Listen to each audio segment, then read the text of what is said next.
Hey everyone, and welcome to Living by the Law, the podcast discussing fictional worlds and how wondrous and ridiculous they are. My name is Matt, and I'm joined by my co-hosts, Jude and Guy. Living by the Law is not currently sponsored. If you wish to sponsor us, gather a large sum of money, invest wisely, and work hard until you have enough money for the project. Build an underwater city, housing some of the greatest minds the world has ever seen. At the unveiling of the city, praise Living by the Law as the masterminds behind your great fortune. We will hear you. We always do. This episode will be discussing Bioshock 1, a game about impossible drugs, capitalism at its wildest, and a war waged deep in the impossible city, deep in the dark ocean. Warning, this episode contains spoilers for Bioshock 1, as well as some Bioshock companion materials, such as the book.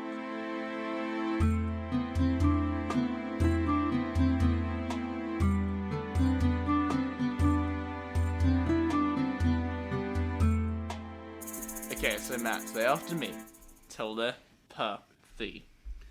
Telepathy. You fucker. You son of... You swear to God, I'll put you in the ground. Telepathy. Yay! No! Yay! Okay, this is... Telepathy. No! Matt, say telepathic. Telepathic. Okay, telepathic. Telepathy. Telepathy. Good. Telepathy. Telepathy. Fuck! Telepathy. Telepathy. Telepathy. Yeah, that works. Telepathy. Yeah. Telepathy. Telepathy. Telepathy. Hit me with that sick telepathy beat. Come on. Oh my god, you just punches. And when two guys starts the beatbox and Jude just fucking punches his desk. Give me that sick drop, beat. guys. It was the drop. Telepathy. Telepathy. Fuck This me. one I just fucking like. Yo, get it, yeah. Get your bass out. Get your bass out. Get the bass Get my out. bass. Get that sea bash out. That sea bass out. Start slap the bass. Slap the bass. Oh man. Oh man. Tell you what, if we want a sick beat, my computer fan's going off the fucking chart right now. Holy shit. It's just like We should so do like a beat rap to telepathy. Yeah. Yeah. Some of the part of our That's podcast. the next episode is us just rapping. Be prepared. We're releasing it as a podcast, but secretly. Surely we freestyle it as well. That's the outro. Like as the credits roll, you get like an alternate, like rather than the outro music, you get like telepathy. And no, we do. We have to do it to the podcast this episode. So, what are we doing this week, Guy? I'm not joining in on this bit. Okay, that's a bit sad. This is what I like. we could do the intro like, welcome to Living by the Law. Time to get this podcast off the floor. Whoa! There's the comedy rule of yes and, but I much prefer the rule of no. Yeah, I think I gotta agree with you there, to be honest. talking about jokes that don't land. We've discovered a little hole in our editing that you guys are missing out on. I had no idea what you're talking about. So He's our gonna cut editing- this out. There's gonna be no evidence of it. No, hey, if you can hear this, please don't cut it. Jude's cut out his jokes that have fallen flat. He's live cutting me. Yeah, Jude is cutting out his jokes. I can see him writing down this part right now. He's writing down He the leant time forward zone. to take a note. Yeah, he's writing down the time to cut this out. If you're hearing this, we're the freedom fighters for the time zone.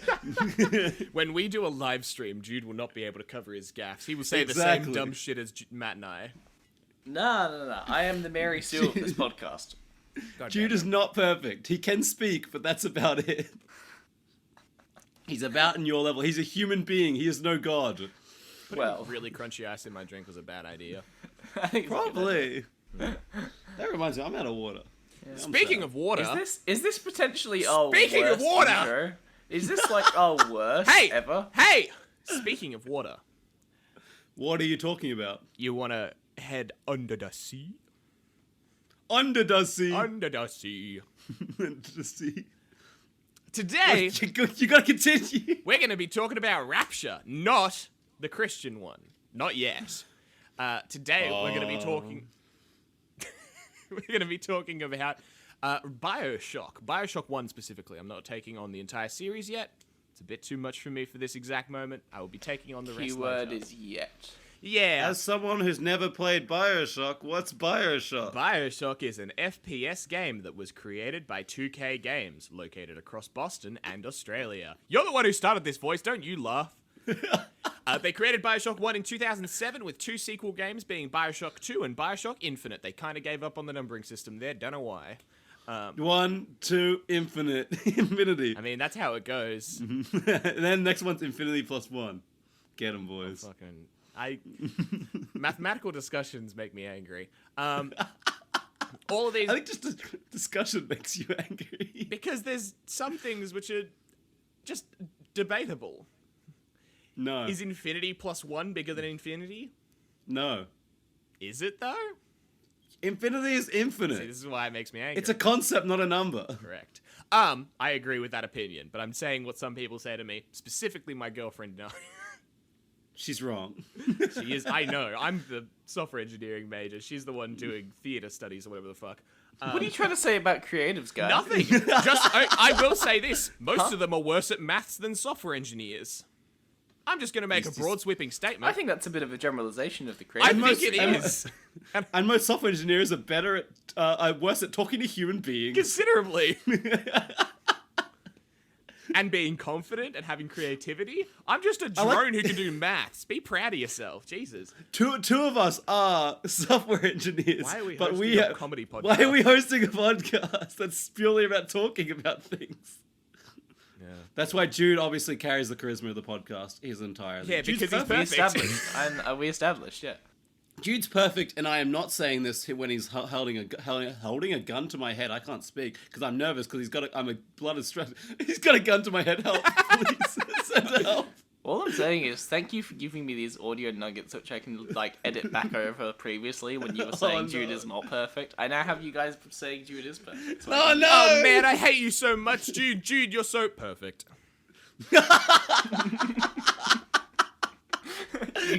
You've seen through my dastardly scheme. Jude is letting us speak freely. We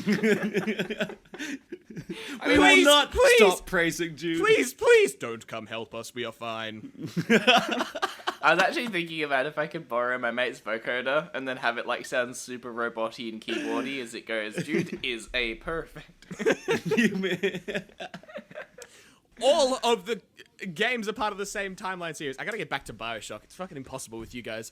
So it's a shooter. It's a shooter. It's a first-person shooter. It's a little gun game. It's a little fun gun game. It's a little gun There's game. Bioshock 1, 2, and Infinite. They are all part of the same timeline, but unlike some game series, Kirby, Zelda, Kingdom Hearts, I'm looking at you, I cannot be bothered to actually try and get... with those ones, I can't be bothered to try and get enough out of each game to make an episode because it would take me fucking years. Whereas with this, there's only 3 games, and they've all got relatively strong backstories. Bioshock 2 sort of blends in with Bioshock 1, so I'm not really going to bother with it as a first port of call, but I will do Bioshock 1 and Infinite at some point. I'll do later. So, just setting up things. They have... I'm going to make it into 2 episodes. Timelines are distinct, relatively unconnected, so you don't really need to listen to them in order. Bioshock Infinite and Bioshock 1 they're in the same timeline, and they interact with each other in weird points. But, yeah, you don't need to listen to them in order. But for this episode, we'll be covering Bioshock 1, as well as some small tidbits from multiplayer modes and interviews and other little source materials, and loading screens, weirdly enough. Which seems to be my favorite part of a video game. Yeah, it seems to be a really weird thing with video games where a lot of the lore comes from info screens. The Kirby episode, a lot of them, if you pause and go to an info screen during a game, it brings up information about your current situation. That's where 90% of the lore comes from. Because Kirby can't talk. Regardless, we're going to talk about Andrew Rianovsky, or Andrei Rianovsky. Ooh, that's a nice name. Rianovsky. Rianovsky. Andrei Rianovsky. It's getting worse every time you say it. And cut. Andrei Rianovsky grew up in what today is Belarus. He suffered a number of tragedies, including fighting on the front line of World War I, setting up the timeline, wherever that is. My brain's not good. So it exists on top of our own timeline? Yes. Well, debatably, it's part of the same timeline. It's not.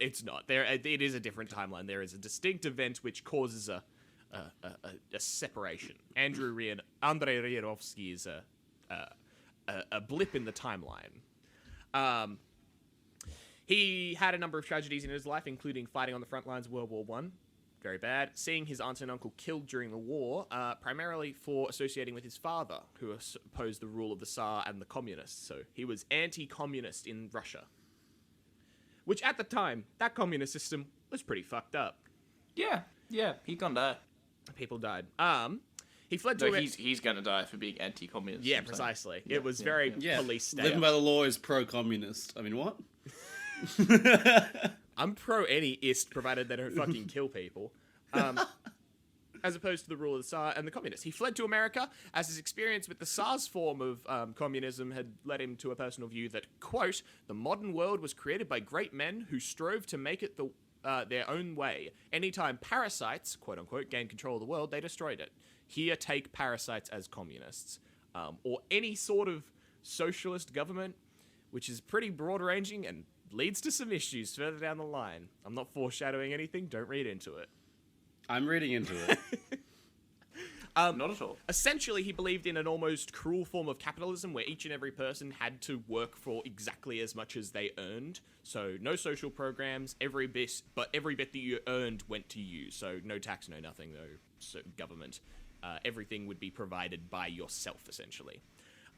He was strongly against social programs and anything that gave away, no matter how much good it did. When he arrived in America, he also anglicized his name to Andrew Ryan, which is how I will be referring to him from now on, because it's easier to pronounce. Andrew Ryan. Andrew Ryan. His other name was so much better, though. Andrei Rianovsky.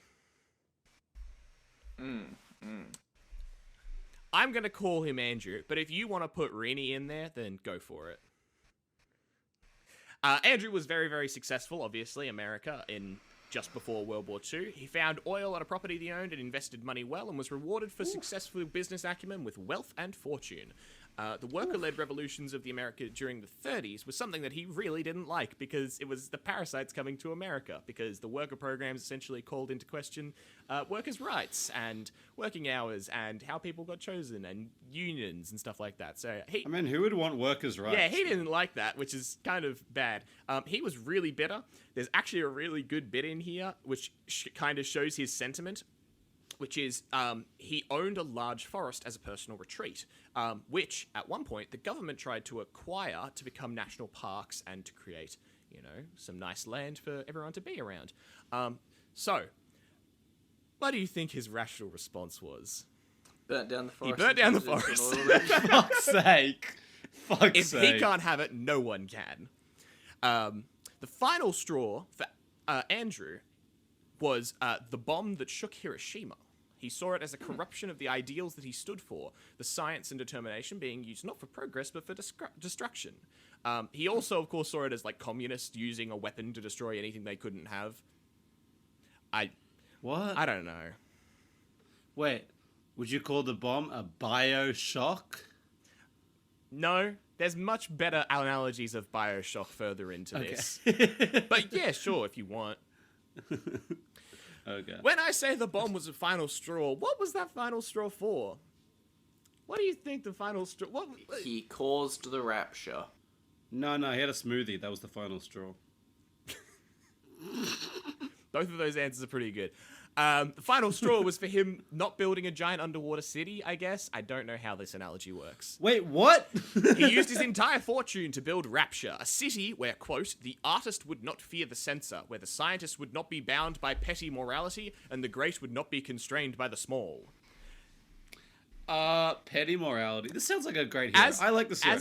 Any good hero arc, we know any good hero arc starts from moving country, changing your name, and burning down a forest. And openly declaring that people shouldn't be bound by, quote, petty morality. That's the hero's journey right there, I'm pretty sure. That's the first 2 steps. There's move country, change name, burn down a forest, abandon morality. Ignore morality. Yeah.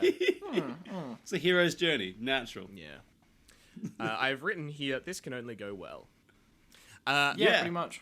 Ryan decided the best place to build his city Australian outback. You've got the colds of Russia. You've got the, American, dust bowls. You've got all sorts of places you could be building a nice big city. Build it underwater, though. He decided to build, the best place to build it was at 63, I don't know how to read fucking coordinates, between Greenland and Iceland.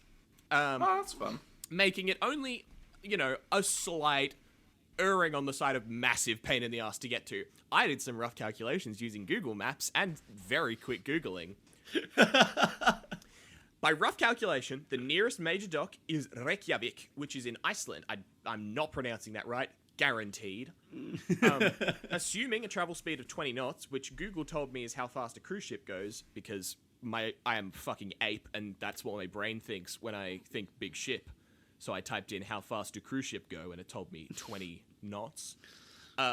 Someone tell me otherwise, then I'll listen to them. Go on, but if I don't know. So 20 knots for 233 nautical miles is a bit over, just under, 12 hours of travel, which is the perfect place for a major construction site.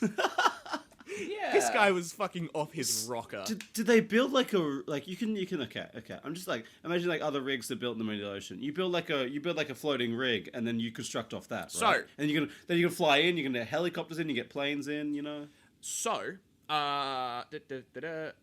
he used a building platform, which he nicknamed the Sinker, which was lowered from the Olympian, which was Ryan's massive boat, which brought the crew and supplies to the site. So, relatively speaking, yeah, he had a lot of supplies, but the size of the city that we see in the game is way bigger than could have been brought in one, or even I'd be willing to say 2 or 3 shiploads. Even if but you can fly it in, you can fly the shit in there, and that'd be much quicker. Yeah, they could, but still, it's one of these things where it's sorry, I got burps. Oh my god. Haven't even been drinking anything fizzy. Those are the best for podcasts, right? Yeah, burpy burps. What the fuck was I talking about? Who cares? Can I go home? I think Jude's Is falling Jude asleep. gonna let again. me free? You're at home guy. What are you talking about? I feel like sometimes Jude is like the supervisor, just supervising Guy and Al's conversation, coming in when we step too far, or we need a bit of a kick up the ass, get back in line, or Am I your handler? Is that where we're going? you're the podcast handler. Yeah. Because I'm just seeing him sit back, just slowly shaking his head, just sitting back as we're just discussing dumb shit. He Anyway, built continue. the guy. underwater city of Rapture using the Sinker as a base platform. That's actually debated. There's a couple of different sources which say that there are different methods of building it. There's actually one place which say that there were major supporting pillars which were pre-built and then sunk. But we're going off the game because that's primary canon, which says that there was a base that was sunk and they built from there. I love that primary canon. Yeah. In Rapture, science, industry, and art would thrive undisturbed by intervention from governments, religious institutions, or other social agencies. Some of which is fine. Art, I'm sure, would be good. Industry and science, I'm a little concerned about, but it can only go well. People from around the world emigrated to the hidden city between the years of 1946 and 52, so post-World War II. Sparking conspiracy theories on the surface about mass disappearances that came to be known as the Vanishing. Ryan's populace was composed of people Ryan viewed as the best examples of humanity. These weren't insignificant people. These were major scientists and artists and big brain fellas and ladies. And he was just oh, yoink, yoink, yoink, took them away. Did he kidnap them, or did they come on their own free will? He invited them. How does the secret not get out? If that many people were invited, how does the secret not get out? Also, yes, I do see why he called it the Rapture. That's exactly. It's like a reverse Rapture, yeah. Except instead of going up, they're going down to hell. Does that maybe symbolize something? I don't know. Yeah, maybe it does. Maybe. We'll just let it sink itself. The Vanishing was not unnoticed by people left on the surface, and many people end up researching the disappearances of some of the greatest minds in the world. However, most world governments brushed it off as a symptom of post-war movements, with a variety of people going off the grid for a variety of reasons, including some of the scientists and industrialists having a very good reason to not want to be found post-World War II. That's kind of fair. To be fair, I'm thinking of today. Yeah. This is post-World War II. Post-World War II, and you've also got to consider that some of these people were involved in nuclear bombs, military weapons, armed forces, a bunch of things that you really don't want to stick around for post-war. Yeah. Yeah. But also, I feel like the military, like especially the U.S. military, would be kind of worried if you lost all their nuclear physicists. The way it's described is that they are almost like belligerent in ignoring it. So my suspicion is that Andrew Ryan has somehow paid them a massive amount of money to convince them otherwise, or he's got like plants higher up. Whatever the fucking answer is, they don't even question it. It's a game. Here's a question. Yes. Does he take in like Nazi scientists as well, or? Because I'm just thinking like post World War II, obviously paperclip was a big thing. There is examples of them taking in people who helped Nazis. I don't know if there's any specific examples of them taking in Nazis. Okay. So the one example that I have, I'm not going to get into who it is. It's a seriously, a plastic bag and a plastic crinkly packet. Just do it. Just rip the Band-Aid, baby. Have a do that. Yeah, rip that thing. That's gonna sound terrible. I Was know. that Tim Tam? Yeah, it's a whole thing of Tim Tams. Oh, why would you do that to me, buddy? I can't eat that right now. They would melt in my goddamn hands. Oh yeah, look at that. Some people don't know what Tim Tams are though. If you're Tim outside Australia and New Tam Zealand. is a delicious chocolatey biscuit. So it's like a thin layer of chocolatey sort of goop in between two biscuits, and then surrounded by just milk chocolate. If you come from England, it's a worse version of a penguin, basically. Oh, Fucker, you what? fuck- No, they're way better than penguins. Nah, Can they you really You way can't Tim better. Tam slam a Yeah. penguin? aren't. You can. No, you can't, because You it's a can't. Tim Tam That's legal. slam. If you legally can't, I'm pretty sure they had a debate about it. Penguin slam, which is Oh worse yeah, than because better. penguin slam sounds so good. Oh It man, I want to does. do a penguin slam. Nah, Tim Tam Penguin slam. I admittedly, a penguin dived sounds pretty good. It does. A But penguin, a penguin dive. slam is bad. penguin Penguin That is a dive. really good name. That's though. pretty good, eh? Pretty good Fuck. name. Oh no. Shit. Okay, quickly, reverse, guy. Quickly, gotta keep going. The city's So plan- continue telling us about the reverse rapture. So the people researching into the people who vanished eventually realized one thing which held them all in common, which was the fact that they all held strong beliefs in Ryan's free market ideals. Oh, So they there all you go. believed in the free market, that Ryan was going like, yes, come to my house and I will tell people about working for your own things. So they came to his cool city so they could work for what they earned and not have taxes, essentially. That's fair. So like a, I mean, like, okay. like a way more Okay. complicated version of the normal world. Yeah? Can I, Go. legally speaking, Yes. the city, the ocean, you can't just International waters. Yeah, you can't just set up a city under the fucking ocean. Well, how do oil rigs get built? They're like licensed. Yeah. And Ryan had so much money. But can you license something out for like ever? What the fuck? Can you buy land under the? Can you buy land under the Can ocean? you buy land? Who monitors that? that? Can a private citizen buy an acre? Thank you, Quora. Thank you, Thank you, Quora, for. Not in the United States, But but the international law of the sea are Jude's treaties dying. signed Hold by on, every hold nation on. in the Jude's world. dying. Jude's- Ave Maria. Knowing how this podcast works, that'll be cut out because you don't want to see the perfect God Coughing. doing No. anything wrong. No. No. Praise the Lord. Praise the Jude. Praise the Jude. Maybe I'll leave it in just for this. This treaty does not allow any nation to claim sovereignty over international waters or oceans by the floor, no, blah, blah, blah. You can, of course, float a boat in the ocean in international waters and live in that boat.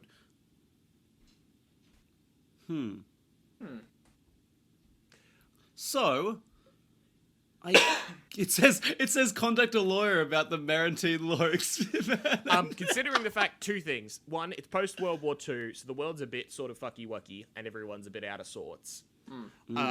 Plus, he also has a lot of money, which some countries would be very happy to take on a nice grant.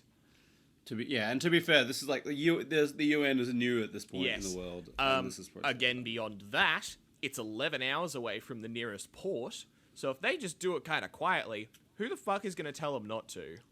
That's a good point. Who the fuck is I'm gonna tell them that you can't have a city under the ocean? Like, Who's gonna tell it's 'em? international waters. I'm just going to kill them. No one comes after you in international waters. That's the rule of the sea. Set up those nukes. Fuck's sake. Who do you go to war with if the nukes come out of the ocean? We're The ocean. fighting the turtles. Poseidon, no, Poseidon. You go to war with fucking Poseidon. Ah, Neptune stands for war. Atlantis calls. All right, Atlantis, time to sink you even further. Fucking How do you Aquaman. like being in the sand? You're going to the fucking what's the plate under the the crust? You going under the Tectonic crust? plates? Yeah. No, there's the mantle. You're going down to the mantle. Into the mantle with you. Goodbye, turtles. How do you like the lava? What if we set a series of nukes in the mantle of the Earth directly underneath? Wait, wouldn't that just explode everything? So is that where Lava Girl comes from? We got Shark Boy and Lava Girl. Shark Boy comes from the ocean, and Lava Girl comes from the mantle. Nice. No, they Do came an from a episode kid's of Shark Boy and imagination. Lava Girl? No. I've never seen that movie. No, because that means I have to watch the sequel, and I refuse to watch it. I'll do it. I'll break my video game curse and take it on. I think you'll be broken. We'll never have a guy again if he watches that movie. I very much enjoy Shark Boy and Lava Girl. It's very Yeah. bad. The original is great. The sequel is not. Well, what about We Can Be Heroes? That came out recently. Yeah, that's it. That's the sequel. Well, then it's not Shark Boy and Lava Girl 2. It's We Can Be Heroes. It's We Can Be Heroes, but like it's set in the same world. Yeah. Yeah. I've already seen it. You've seen it? How are you alive? It's fine. It's a shitty kids movie. It's not meant for deep analysis, which is what I'm gonna do to it. Exactly. That's the scary thing. Continuing. The city was established, people started moving in. One of the problems that they had was that the city plans did not include jobs for future jobs for construction workers, and they would have to figure out what to do with themselves once the building projects cease. Many workers were left out of work in shit living conditions. Because they just didn't think that far ahead, and as I've established, Ryan no likey the social programs, so... And also the other alternative was to ship them back to shore, in which case they'd be like, hey, you want to hear about Atlantis? Yeah. Ryan that's couldn't true. have. So they just kind of get left on the street. But he's also established, Hiroshima, he doesn't like people killing for no reason. Yeah. There's all sorts of little bits and pieces. You just gotta kill. He's a moral guy. He has standards. I don't know if he's moral. He specifically says he doesn't like morals. But he has a set of values which he stands very strongly by. You know what a set of values that people stand by? Mm-hmm. They're called morals. Shut up. That's the definition of morals. Ryan and the Central Council would just take very little notice of the workers and mostly ignored the issue, assuming that they would find work. You know, we could leave the peasants to themselves. Oh my god.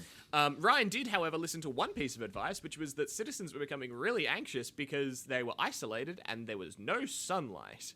So he decided to bring in a psychologist. That would be fucking terrifying. Yeah, what the fuck? A psychiatrist called Sophia Lamb from the surface was invited down to Rapture by Andrew Ryan to help the citizens cope with life in the underwater city. One psychologist. One psychologist. There aren't that many. How many people? How many people are under the city? I have it's not specific. Let me see if Google how many people. Like, is it a couple hundred? 10? Rapture. I wrote 1,000? most of this script at about 3 a.m. Okay, 20,000. Oh no. No. 20,000? No. That's Rapture Reborn MMORPG. One psychologist for 20,000. No, it's not. Imagine her inbox. That's gonna be horrible to look through, answer all those emails. Fuck. Keeping track of patients. Oh god. What's supposed to be the population size of Rapture? Bioshock.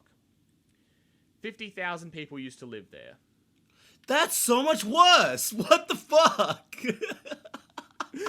50,000 people, and one you bring in Ryan's one's a like. pragmatic guy. He's not in favor of social services. He's more bringing her down to be like, hey, how can we fix this? We're going to bring in one. I will give you one psychiatrist. One. You may have a crumb. He's a benevolent god. He is a benevolent god. I'm relating to this guy. I think Jude is very much like him. The problem with Lamb is that she had very utilitarian beliefs in terms of we should support people, which was interesting. What? What? I'm sure you could find a psychologist that's not. Like, surely you can do a background check, right? Partially because Lamb was like fucking exceptional. Like she was a really good psychiatrist, psychiatrist. So She better be if she's tending to 50,000 fucking people. Yeah. She better have like 16 heads and so he only 20 he only arms. brought down the most exceptional, and the details about why he picked her are not specific. But it's the fuel of the next bit of the story arc, so it's best to just accept it. Fair enough. Never. She devoted much of her efforts to indoctrinating poorer citizens, which gave her a place as a political rival to Ryan. Rival. Political Ryan to rival. Ryan's rigorous rival. Her conspiring to overthrow Rapture's government and philosophy eventually earned her exile, which we'll get into Fun. in a minute. No, what? The authoritarian leader kicked out the people who were opposing to him? What? Crazy. During the same time period, during 1949-1951, Dr. Bridget Tenenbaum also happened in passing, so she's a very good scientist doctor, essentially, happened to be passing through the docks in Neptune's Bounty, which is the ports and fishing docks, when she noticed an individual whose hands she knew to be paralyzed in the war, playing catch. Dun dun dun! Seems odd, does it not? Now, He's got a robo hand. Easy, solved. every Boom, fucking got piece it. of lore that I get into is stupid, because I'll always stumble across like one thing that I'm like, yeah, somebody on the creative team is really fucking happy with themselves with this one. How do you think this lovely young man's hand got fixed? Oh, fuck. It's going to be weird, isn't it? If I'm making this much of a deal about it, yeah. Whales. Okay. The liquid from inside a whale's intestinal tract injected into his nervous system. Okay. So, okay. So his nerves are fixed. Is that what He's we're a going dock with? His nerves- worker. His hand was paralyzed in the war. He is now And it's playing fine. catch. But you can see his hand. His hand is fine. I think they did some sort of electric shock therapy, and it fucking revived his hand, like some sort of like brought back from the dead. But that's it. Interesting theory. After inquiring as to the reason why his hand was unfucked, he said he had been bitten by a sea slug. Jude was done. basically No. correct. For fuck's sake, I'm actually out. A random sea creature. A fucking A sea sea slug. slug. Tenenbaum asked the man for the sea slug, suspecting she would discover something amazing. She was right. And began to look for a sponsor to fund her research. Wait. So he got bitten by a radioactive sea slug. And? So is he Sea slug man. Slug man? Slug man. Sea slug man. Well, it's about to become Slug City if that's the case. Can he swim from a web? No, he can't. swim He's from a a slug. He's a slug. Watch out! Here comes Slug man. God damn it. His superpower is moving really slow. But he leaves like a trail behind. He's really him. good for trapping rooms, but only if you give him like 4 hours notice. Or if you just Oh my like God. bathe him. That man just murdered my husband and stole my handbag. Help! Don't worry, ma'am. Sea slug man is on the case.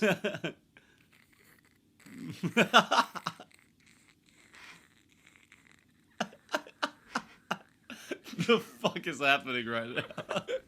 That's another visual goof. Yeah. I was So- making a little bit of Foley. You were. That's. Oh fuck. That is great. That is so. Does he? I just imagine the hero of Sea Slug Man would just be able to heal people, but really fucking slowly. So no, he was just healed. That was basically the gist of it. Okay. So Tenenbaum looks for the sea slug. Asks the man to look for the sea slug, and he's like, "Hey, can you find that thing again? I really need you to find that thing." Yeah. She was scoffed at by all the other scientists in Rapture because she said a sea slug cured a guy's fucking paralysis. Cool. But eventually got her research approved by Frank Fontaine, a ruthless mobster in Neptune's Bounty. They have really cool fucking names for all the areas. Dude. Neptune's Bounty, as a background, was perhaps the largest complex in Rapture, where a vast majority of the city's fishing businesses were located. Since Yeah, you seafood... mentioned Neptune's dog before. Yeah. but since seafood accounted for a significant portion of the average Rapture citizen's diet, obviously, and was a highly prevalent natural resource at the bottom of the sea, Neptune's bounty and the businessmen therein were extremely important to Rapture's stability, and one of the businesses, Fontaine Fisheries, served as a cover for Frank Fontaine's illegal smuggling business. I would like to. I resent that. You resent personally. that? How deep is it? Sea. Because depth. 90% of the life in the ocean lives in the top 1% of it. So if you're at the sea floor, there's not gonna be like enough life to sustain a whole city. Yeah.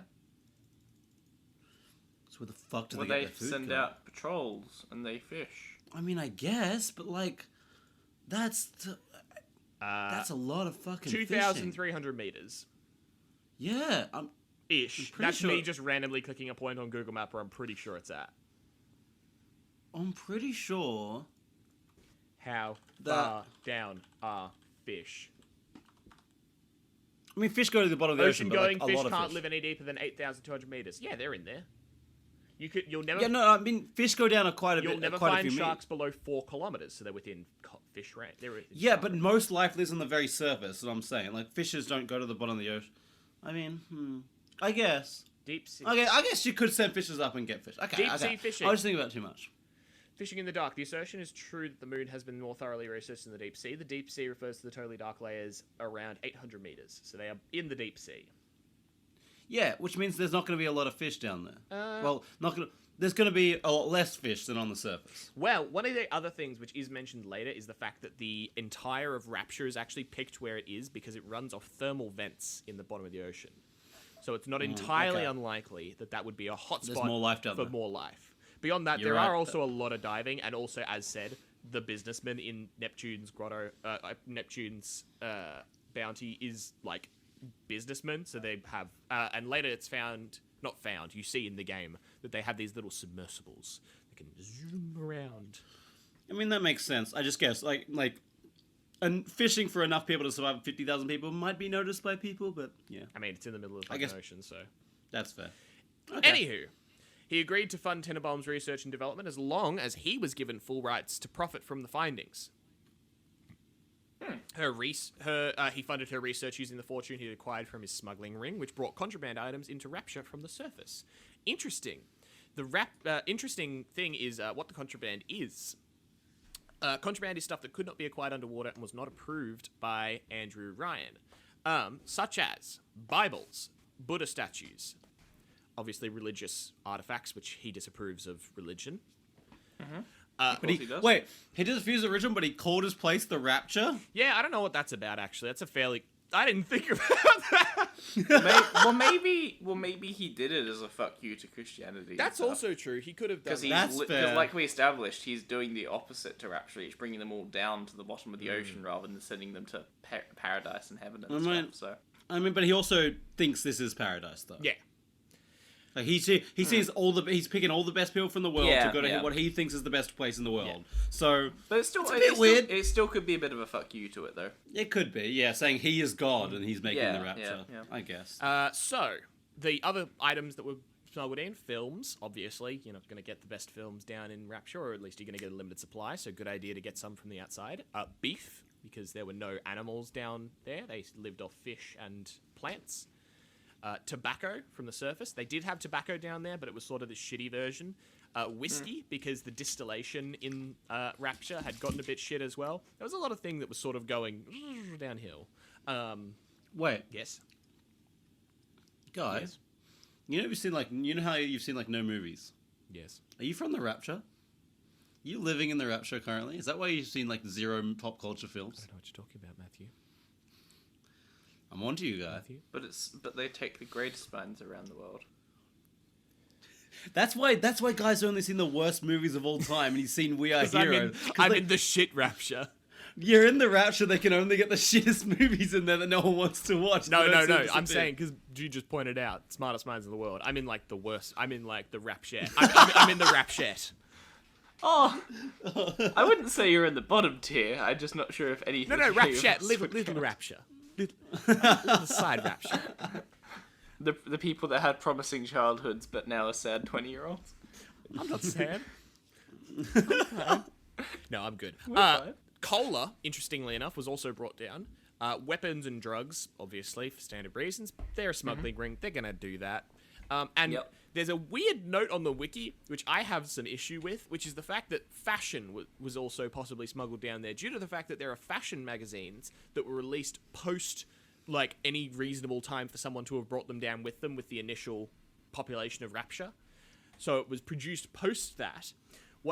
And, like, there are fashions exhibited that are post that time. So the only way they could have found out is, like, fashion mags or, you know, sometimes possibly movies, but also the specific fashions aren't really seen much. It's like a fashion mag thing.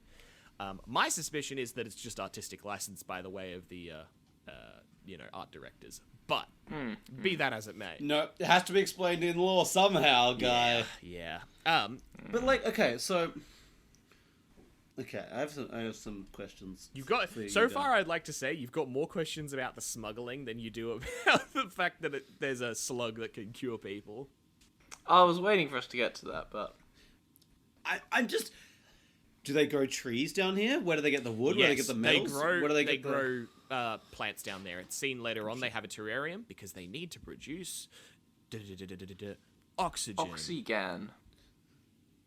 So. Okay, so they produce everything they need now. They never got service to get stuff. No, that's the idea. Is the entire place is self-sustaining. So where they get like the metal? Where they get? They're on the ocean floor. They can mine. They mine the ocean floor. What do they get?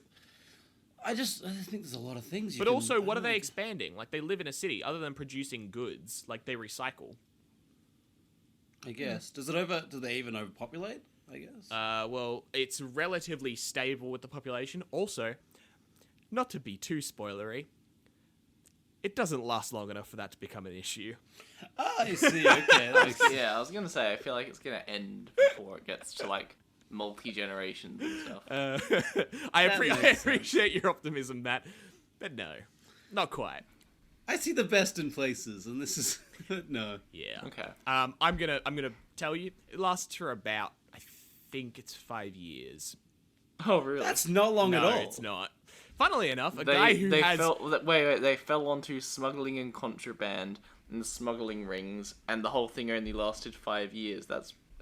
I would like to say, consider the fact that there are workers down there who were given zero support and are now being supported by a psychiatrist to create a political movement, essentially. Yeah. You can see where this is headed. Back to the slug, which is I know everybody wants to hear about. I do. Tenenbaum's Tell me research about the quickly began to produce results. She discovered the substance the sea slugs secreted behaved like stem cells, and she could use it to manipulate DNA. She was, quote unquote, able to bend the double helix. I don't know what the fuck that means. I think it means manipulate She's a DNA bender. It's like DNA bending. Like, if you unbend DNA, then that's cancer, baby. That's cancer, baby. Talking about this. That's the podcast. That's our subtitle. That's our podcast. That's cancer, baby. It's a baby. It was also Hey, able to... I just want to highlight a thing about the podcast, which I think everyone needs to appreciate. When we started this, Matt wanted the podcast to have a catchphrase of "That's canon." Let's not talk about my cringe shit. Okay, let's not. And he was hoping that we could do like a, every episode we could do like a, and that's canon. I also hoped for a lot of things. Well, but this I podcast was also really- advocating for it to have a layer of metafiction where we were living in like an ancient library, which I still advocate for because I think that's cool as shit. I think we've created our own metafiction about you being under the sea, me being some god, and Matt just being Matt, I guess. Yeah. I'm just me. Oh no, where old people come up to Matt's window and bash in. I'm in the fantasy land called New Zealand. Yeah. Where Frodo goes by every now and then. I see Sauron. I see Gandalf. I'll just give a wave to Sauron, king of all. He's over there. You see, he's all the way over there. All the way. Yeah. The goo. The goo? The goo. The goo can cure diseases, bend the double helix, whatever the fuck that means, and give organisms changed and amazing powers. The substance is called Rebirth for Humanity and was dubbed, religious allegories abound in this motherfucker, Adam. I don't know why do they get into it. Adam, to get into the scientific nitty-gritty explanation of it, is essentially just really, really unstable stem cells. They describe it as being like more flexible than standard cells, so it can heal more rapidly and adapt, and also configure in some wildly unlikely ways. It also has some side effects. I'm not foreshadowing anything. Get over it. Sometime after the discovery of Adam, scientists made another breakthrough. Research to increase generation of Adam had led them to implant slugs in the stomachs of various test subjects. Again, morals be fucked. Okay. Science without borders, I guess. Yeah. Oh, science without Borders? borders? I don't fucking know. Borders? I don't You're know, thinking man. of Doctors Without Borders. It's without Yeah, borders, yeah. yeah. Science Which without is a morals. good thing. Okay, yeah. So, we have, like, okay, we're developing things that can do this nowadays. You know that, right? Yeah. It's Hey, called I will say, CRISPR. you're about to find out some things that it definitely cannot do. Yeah, but, like, they predict, like, we're going to be able to do similar things like this in Like rapid 10 regeneration, yeah. years. Yeah, in 10 years with CRISPR, I think it's called. CRISPR Yeah, is the DNA. modification engine which they use. Yeah, you can modify DNA, yeah. Yeah. There you go. Yeah. Yeah. The ethics discussion around CRISPR. Ah, yeah, I know. Well, these guys don't have to Well, have that discussion. Pause up, because it's worse than CRISPR. The slugs that generate 20 times to 30 times their normal production of Adam when in the stomach of a host. And it was also discovered that the best hosts were young girls. Oh, no. If they were required to produce Adam, mass produce as Fontaine wanted, he would require a lot of those such of hosts. As such, Fontaine set up the Little Sisters Orphanage, advertising it as a place where financially pressed families could send their little girls for care and schooling. The transformed girls eventually became known by the orphanage name, Little Sisters. Can we not experiment on orphaned little girls? It's so fucking bad. They're like... Can we not? All right. It is, again, a true look at free market economics and people as commodities rather than human beings. In terms of, slug. This was like, I remember I saw in like the, I can't remember what it was. I think it's water is like gone on the stock markets recently or some shit. Like actual water stocks. Yeah. You not heard of Nestle, What? dude? Yeah, and I'm like, how do you fucking quantify a thing that everyone needs to fucking survive? Next is oxygen, and we're gonna live in fucking the Lorax world, and that's gonna be fun. That's gonna be fun. That's gonna be cool. That's gonna be Have fun. a fresh can of oxygen. Oh yeah. There's already a company that sells oxygen, you know. Yeah. I forget their do. name. They like collect it in Australia and they sell it to like places in Asia. Yeah, and they like It's bottle it horrible. in Canadian Pines areas and stuff as well. So sad. Yeah. Oh, that's awful. However, we get back. That's gonna go on in the background now. That's cooking in the back. We're gonna get back to What do So you mean that's she- cooking in the gas? because I've So, gotta go wait, because so- there are things happening simultaneously which I need to talk about at the same time. So I'm saying So wrap up of this doctor for now. She opens an orphanage, gets young girls, and then puts slugs in their stomach. she doesn't. Fontaine does. Oh, sorry. So the doctor discovered that it produces Yeah. Adam. Yeah. But Fontaine's the one who opens the orphanage. Don't put the. Does she know? We'll get to her in a bit. It's not. It's Okay. not as simple as it seems. I'm not saying put it on the back burner, ignore it. It's like a pot of rice. You can't actively do stuff with it. You just got to put it to the back. Keep an eye on it. Remember it. But you don't need to do anything with it for the time being. It's just I'll make sure I'll like stir it every now and it's then. just I don't gonna wanna cook. make I'm gonna come back to stir. Don't want that No, rice I'm to gonna burn. come back to serve it up in like a minute. Okay, It's good. fast cook rice. It's two Good. minute Okay, rice. thank you. Good. Thank God. Thank God. When Ryan finally noticed Sophia Lamb's political influence, again, Ryan being the leader who established it with free market economics, and Sophia Lamb being the psychiatrist who is very into supporting down on their luck people, he agreed to a series of publicized debates with her, hoping to ruin her popularity by exposing weaknesses in her philosophy. Note, hoped to. Okay, wait. Okay, can I? Two things. Yes. Psychiatrist is not the same person who found the slugs. No, she is. So Dr. Okay. Tenenbaum is the one who Tenenbaum. found that. Sophia Lamb is the psychiatrist. Cool. Sorry. Okay. That's fine, Cool. it's fine. Got the name. Sophia Lamb. So Lamb, Tenenbaum, Ryan, Ryan. Andrew Ryan. Cool. So Andrew Ryan, yeah. But he had a much cooler name. He had a much cooler name.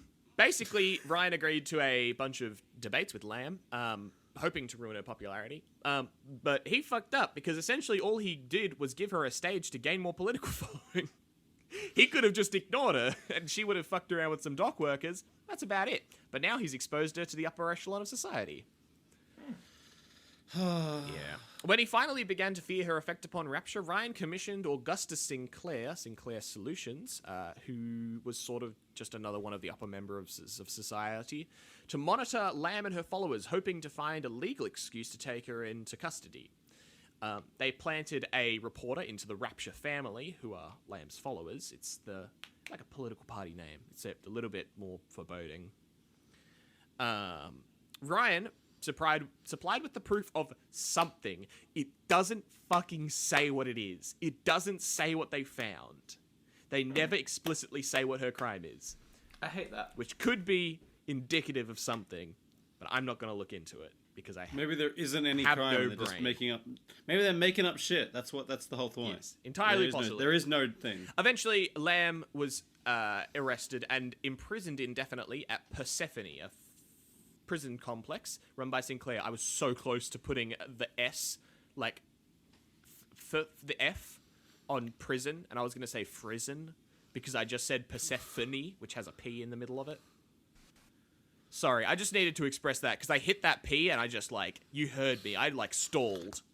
I was hitting the accelerator and the car was going. Bonk, go to horny frison. Go to horny frison. God damn it. In the meantime, Fontaine Futuristics was able to produce Adam on a massive scale by using the little girls, and marketed gene tonics and plasmids to the main populace, being sold to any individual that could afford them. Gene tonic sounds pretty good to be Game honest. talk. Gene tonics and plasmids. We're going to get into a little bit of game talk and explain what is available in the game. Tonics are aimed at changing your body, giving you more of a passive boost. There are 3 categories: combat, engineering, and physical. Combat is more, I can shoot faster, I'm resistant to fire, or that sort of stuff. Engineering is, there's hacking parts of the game, and lockpicking, and other bits and pieces like that, so that. And then the physical is about, max health and stamina, and that sort of shit. Scientifically, how do you make someone It's better at lockpicking? Game talk, baby! How do you make someone Again, bulletproof this is and why- better at shooting faster? is- How does it make your gun faster? This is why I say, you say it's the same as CRISPR. Incorrect. Yeah, I see that now. It's actually fucking magic. Yeah. These sea slugs are magicians, and they've been sitting in the bottom of the Well, I ocean, mean- sucking up that magic absorbing from the middle of the earth. That's what I'm talking about. Captain Planet has been letting out that juice from the bottom of the ocean, and these sea slugs have been sucking that magic up. unfettered. They basically just bit a dude, and his hand became perfectly better. So you can kind of see how the game's like, hey, it's G&A. It's bending the double helix. Bending the Yeah. double helix, man. You know what bending double helix means? We don't fucking know how to explain it, because it's magic, man. Yeah. That's Yeah, magic. it's magic. There's also a very funny thing later on, which is people, for reasons, need to extract Adam out of people. And the basic way that they do it is just they put a fucking needle in them, and they just go, and the Adam just comes out of them. I don't know how the fuck you separate that from the blood, but they do. Does it- It's literally that easy. They put a needle in them and go, and it comes out. Okay, question. Yeah. Does it separate? Does it mean that they no longer have Adam in their body, or They is it no just longer have taking Adam in their body, and you have the Adam in the tube that you can then the resell. fuck? How does that work? I know. Okay. Hey, Jude. I think I understand how it works. I think there's a little small thing that I've heard of. It's called fucking magic, man. Magic. It's magic. Magic. Their sea slugs can cure anything and make you bullet resistant and make your gun shoot You're about faster. to get a lot angrier. Don't worry. It's magic. Oh, God. And increase your health, max health. What does max health even fucking mean in a physical It means world? that you're more bullet resistant. You've got more blood, I guess. So you're like swelling. You just you get more blood. You just, You're about to actually man. the protagonist, which we'll eventually get to. Yeah, I juice Adam, man. Fuck, I'm fucking juiced up. No, you know what I'm imagining? I'm imagining the lockpicking thing is like it's like taking,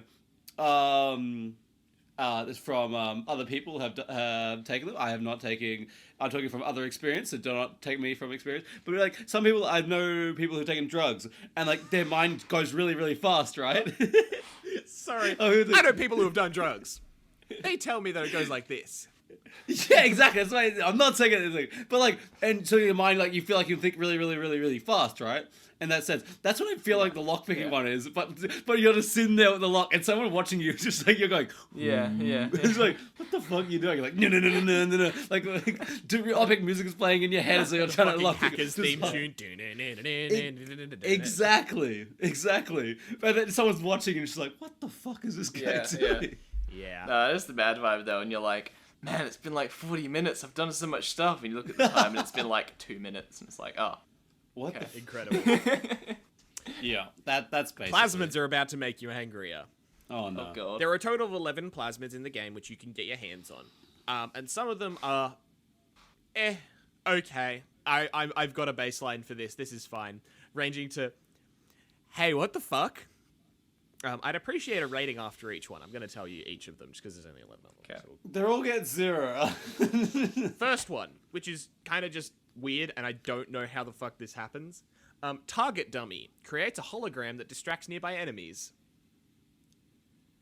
Okay. Wait, okay. What is it, like, how do you drink it? It's an injected syringe into your hand, yeah, and then into your your- bare fingers sort of like conduct, so it's like an electrical thing.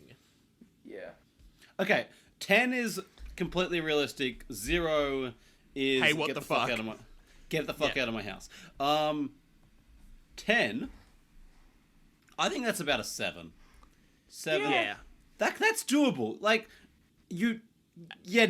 that's like And literally like the base technology doesn't exist of like hologram.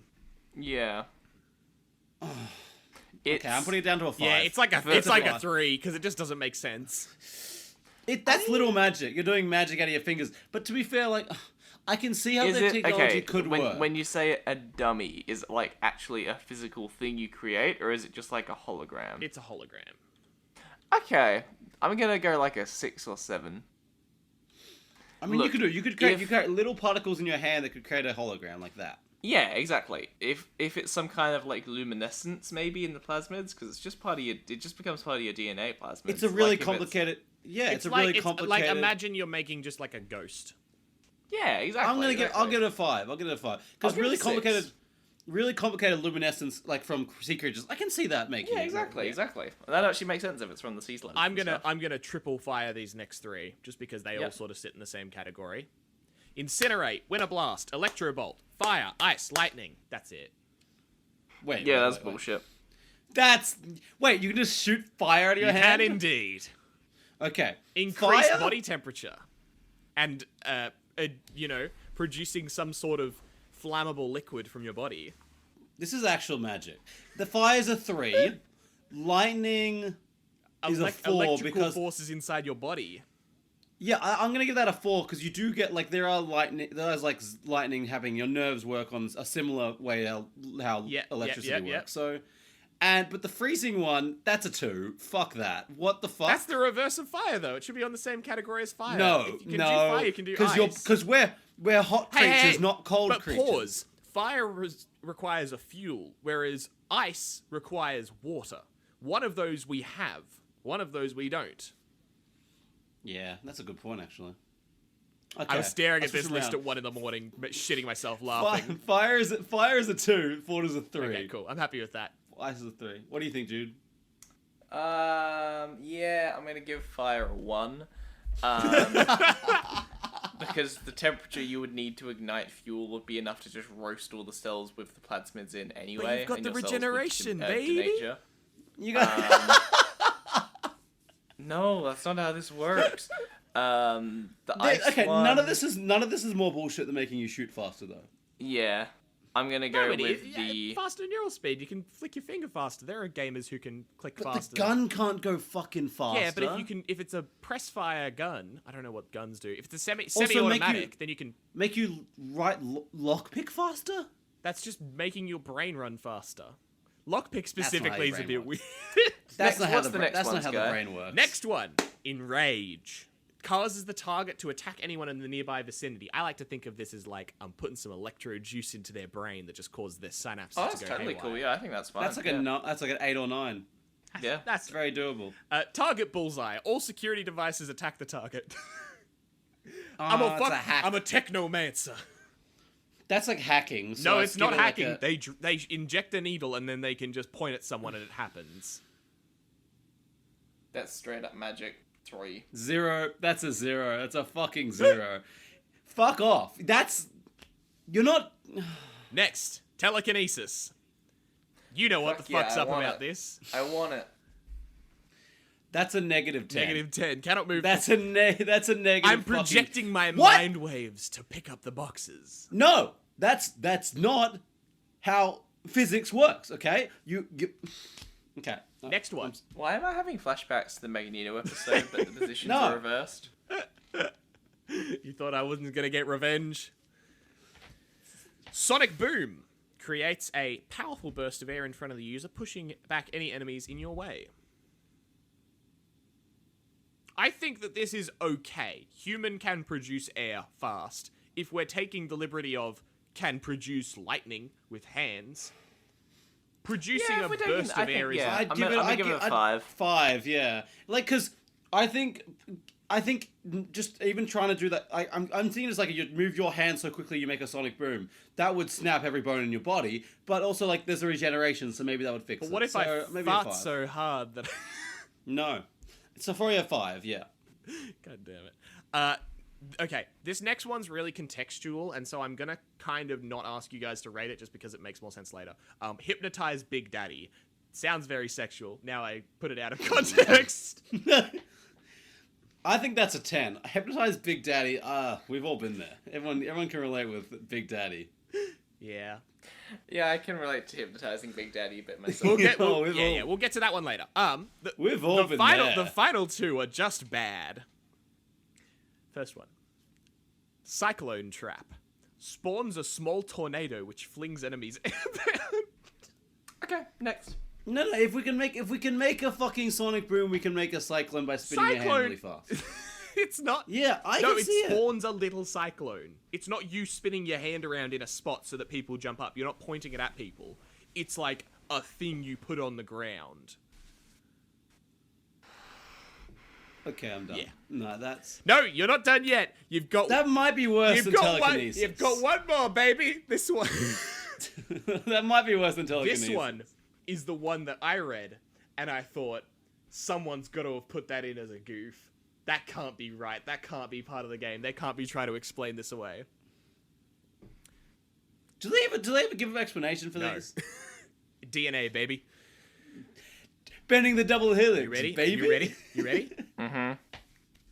Insect swarms.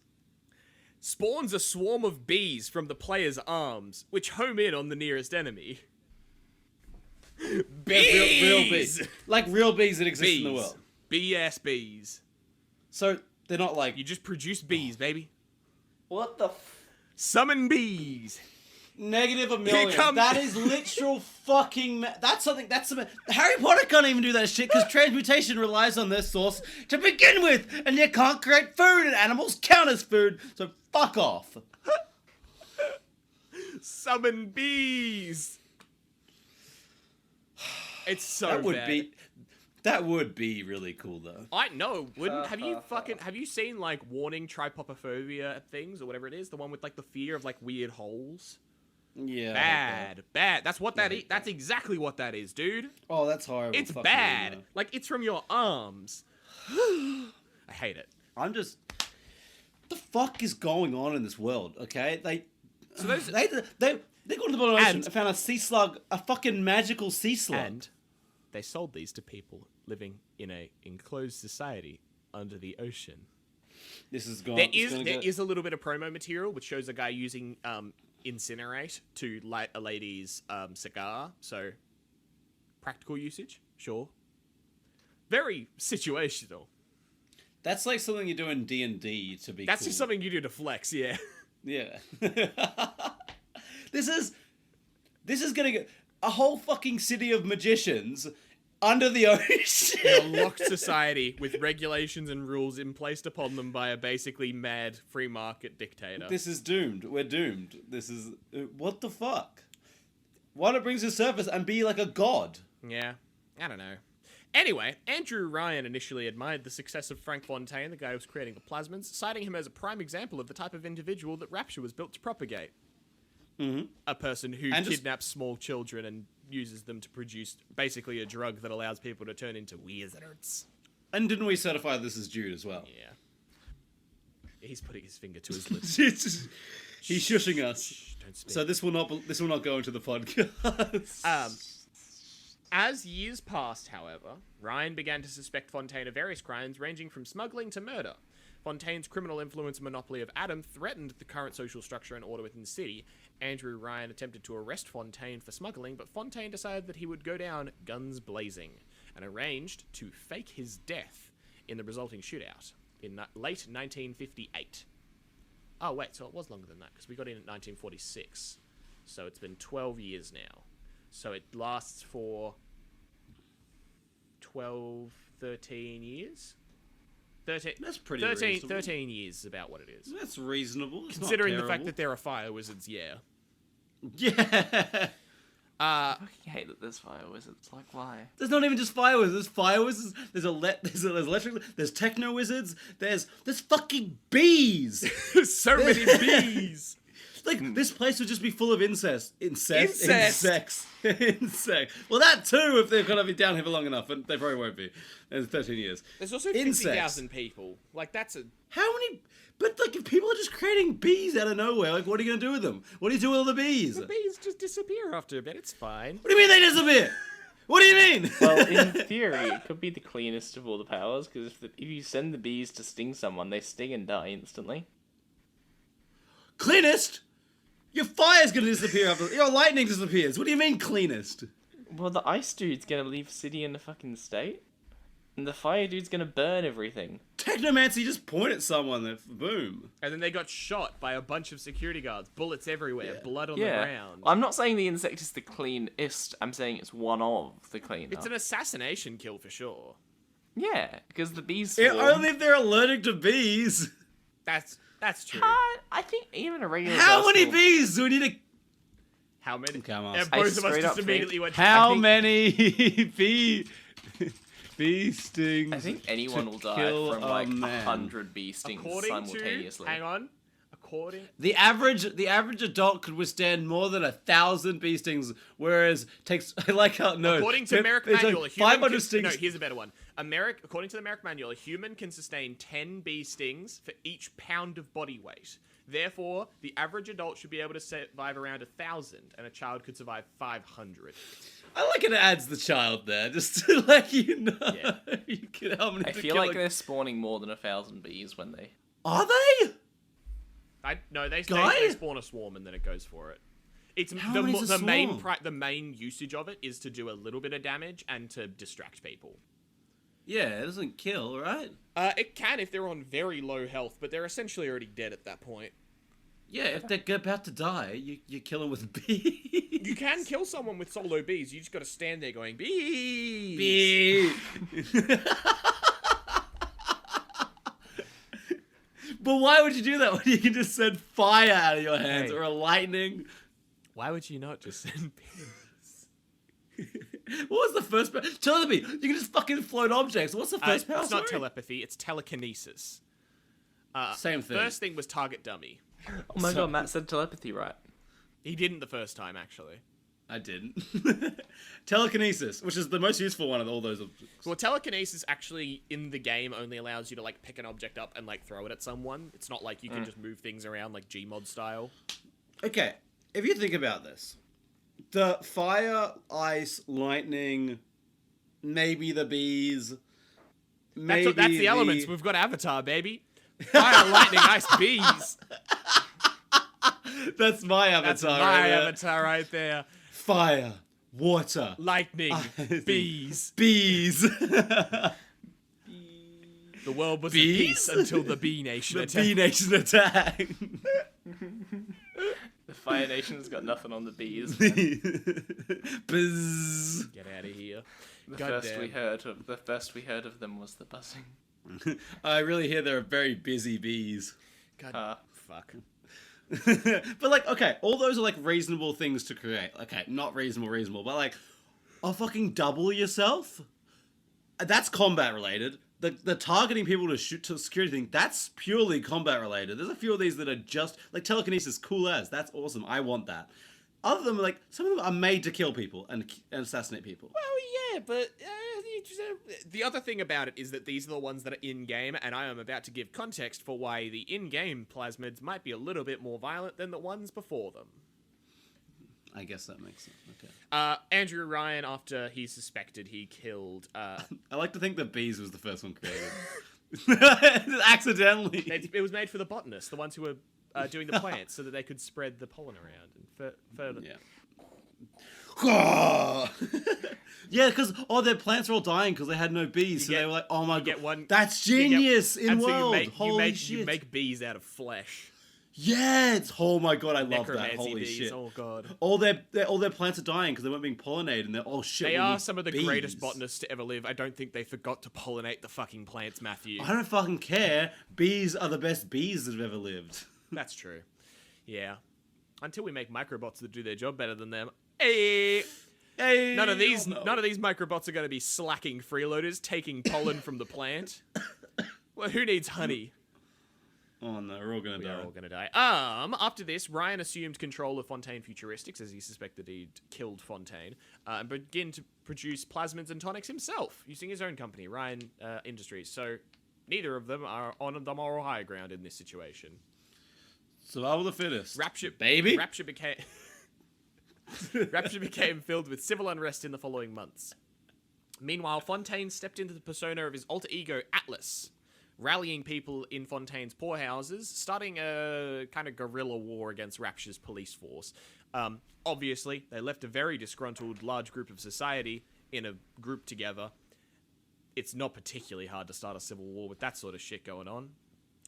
The serious violence began on New Year's Eve in 1958 when Atlas supporters attacked various key locations around the city. This event was the first large-scale battle of Rapture's Civil War.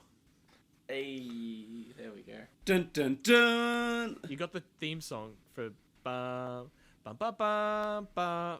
The fucking Marvel, the Avengers. Is that Rapture the right Civil one? War. We can't legally. We can't say legally. We can't. Dun, Dun, dun, Yeah, that one. dun, dun, Don't worry. Well, dun. Jude might be on key, but he's doing it quite enough that you can go over the top of him, so we can claim immunity. Don't hit us with cease and desist. Tightening control on the city, Ryan began instituting harsher punishments against problem citizens who worked against Rapture's ideal and survival, arresting many of Atlas's and Lamb's followers, essentially creating a police state. Whoops. Yo, we're back to the communist Russia. Oh no, the government is done- overreaching their powers and arresting people for opposing the government. What? We've done full loop, boys. We're back again. We've gone. Now, Adam, as I mentioned before and very quickly brushed past, is addictive. I said I was. Wait, what? I said it, didn't I? I missed that. No, I think missed I that. said it and then I sort of went, it's nothing to foreshadow. I was wrong. I was fake. yeah. I was lying. I feel Really? like there's so much I Foreshadow was you were lying. foreshadowing. There's so much foreshadow in this podcast. I cannot see the sun anymore. I'm cold in this shadow. I like scared. it. You're underwater. I got my Rapture. hoodie. I got my terrified. hoodie on. Oh I my don't have God. my hoodie on. I'm in a singlet. It's so fucking hot. He's Yeah. he's in a singlet and it's so hot. I'm hot at just looking at him. Yeah, you should be. Mass addiction to Adam had already become a problem. Now, a large number of citizens had started using plasmids and tonics to defend themselves. Whoa! To handle... No shit. To Gun handle... laws, anyone? How long do the powers last? Can I fireball for an hour? Can I fireball for a minute? Can I fireball for a year? From memory, with Bioshock Infinite, once you equip a plasmid, you keep it until you switch it out with a different plasmid. So possibly it wears out after a day, or something like that. You just keep fucking firing. But like for the period of time that you use it for in-game, it's essentially unlimited. So at the very least, a couple of hours, if not a couple days. That's pretty fucking cool. I mean, you're I you're would modifying spend- your fucking genetic code, so I would spend most of my savings to be able to fireball for a day. Well, you're about to hear about why you shouldn't do that. A large number of citizens were using plasmids and tonics to defend themselves, and to increase the large demand, Ryan adjusted the Little Sister program to send the girls out into the street to gather Adam from corpses. Wait, so is this the girls? Can you This not? is the little With the girls who slugs have the in their sea stomach? slugs in them. Could you not? Can could you not? Yeah. So basically, the process for extracting Adam is very complicated, where they go needle into corpse and suck. That's it. That's it. That's the whole lot. It's really weird. As I said, needle into corpse and suck, get the Adam out. I don't know what the fuck they're talking about. You've got the magic. It's the magic in me. Ryan I commissioned sang the wrong song. a trusted scientist to develop protectors for the girls using prison inmates, including Lamb's imprisoned followers in Persephone, modifying them into Big Daddies. Little Sister Big Daddy. Wait. Okay. Wait. Yes. Can you say that again? Andrew Ryan, the guy who's making the plasmids, had No. commissioned a trusted scientist to develop protectors for the girls using prison inmates, including Lamb, his political rival, imprisoned followers in Persephone, and modifying them into prototype Big Daddies. That's where hypnotize. Yeah. Correct. Big Daddies. So basically, okay, you got to give us what do these big daddies look like? Big Daddies. I have a snip from the. Okay. I have an excerpt from the wiki of the first. Because I'm paragraph like, of Big what the Daddies. fuck how did he modify these Big fuckers? Daddies, originally named Protectors and occasionally referred to as Mr. Bubbles, Mr. B by Little Sisters, and Metal Daddies by Splicers, we'll get to it, are genetically enhanced human beings who have had their skin and organs grafted into an enormous diving suit, with Alpha Series being an apparent exception to the grafting process, although still being heavily spliced. There are different series of the Big Daddies. The Alpha Series is the original series. There's a by the way, just people looking it up if they want to look it up at home. There's a 1999 movie called Big Daddy, and that is not just the thing you should be looking with starring Adam Sandler.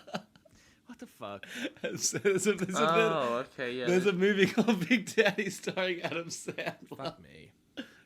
I kind of hate these things. Yeah, they're basically like horrifying, What the- like nightmare divers.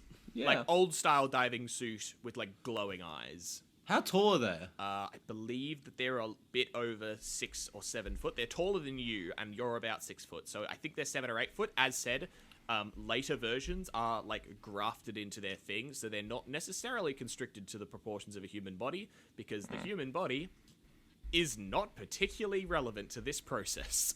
What the fuck? They've got like giant. They've got like a fucking drills. They're and a giant basically like head. hypnotized Cybermen. Yes, 100%. You are bang on the mark. 10 points to Jude. Jude's in the lead with 10 points to 0 and 0. What? Why do I have 10? Why do I have 0 Because points? we've never awarded points before. Yeah, That's we've a good just started point. it. That's So Can I we get a start point? awarding points You in said our I had a good episodes? point? It's my point. Oh Yeah, shit! you have a point. You are Yeah, now you have a officially point. last, Matthew. I'm last. Oh, shit. Okay, so 10 points to what? Ravenclaw and 1 point to Hufflepuff. Yeah. Nah. 10 points to Jude and 1 point to Guy. Don't take this away from us. If Little Sisters... So, their primary purpose is to protect the Little Sisters while they escort them around Rapture. If all of the Little Sisters have either been harvested or saved, they'll... Big Daddies will wander to a vent and bang on it. So, Little Sisters have this way of getting around the city, which are vents, which are like little tunnels they can creep through. And then Big Daddies will basically protect them. They're essentially like mentally modified to protect. Sorry, I thought I just saw something pass by my window. They're mentally modified. It's the old man. Watch It's out. the old man. It's mentally It's coming to get you. mentally modified to protect the Little Sisters. Yes. Okay, can I? Okay. For people who don't know what they look like, they're way more horrifying than you fucking think. Like you're thinking like a guy in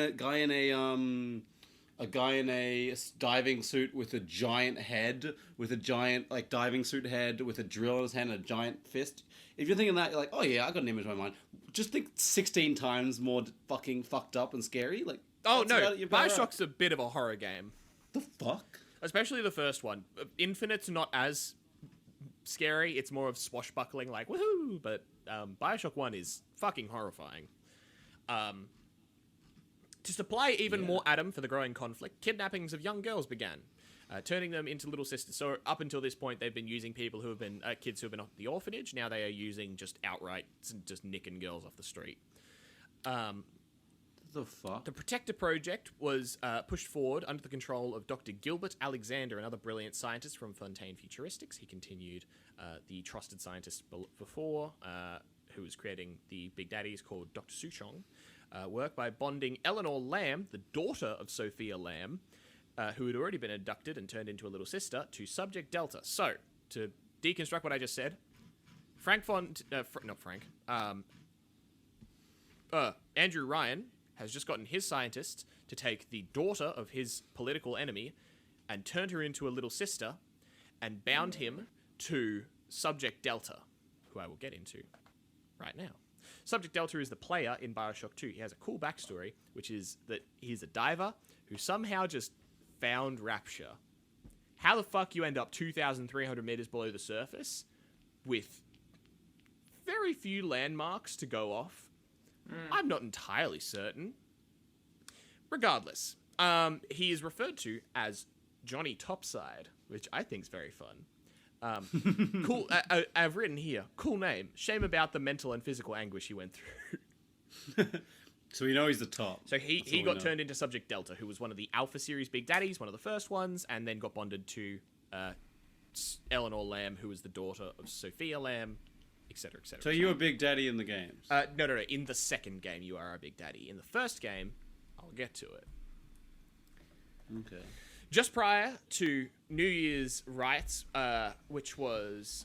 there was another skirmish in Civil War. Hang on. Just prior to the New Year riots, which was another skirmish in the Civil War and Rapture, Sophia Lamb had escaped Persephone and was searching for her daughter. On New Year's Eve, she and some loyal splicers, who are Adam addicts, who are, like, twisted and insane. I don't know whether it's the generation, because it was produced in 2007, or... genuinely because they wanted to make it look like this, but all of them have like very weird sort of smooth skin and like taped back eyes, and like imagine if you know what like Joker followers look like, with like the sort of weird skin and like way too open eyes and way too wide smiles. Like it's very creepy. If you search Splicer, you'll be able to see Splicer Bioshock, you'll be able to see what they look like. They're generally just normal people in like weird. Sorry, I was just looking at how did Johnny find it? Because I'm like, it literally just says he was a deep sea just found diver. it. It's weird as. The fuck? Like, surely there's a better explanation than that. There is a lighthouse on the top side, but it's in the middle of the fucking ocean. I don't know why he got to the lighthouse in the first place.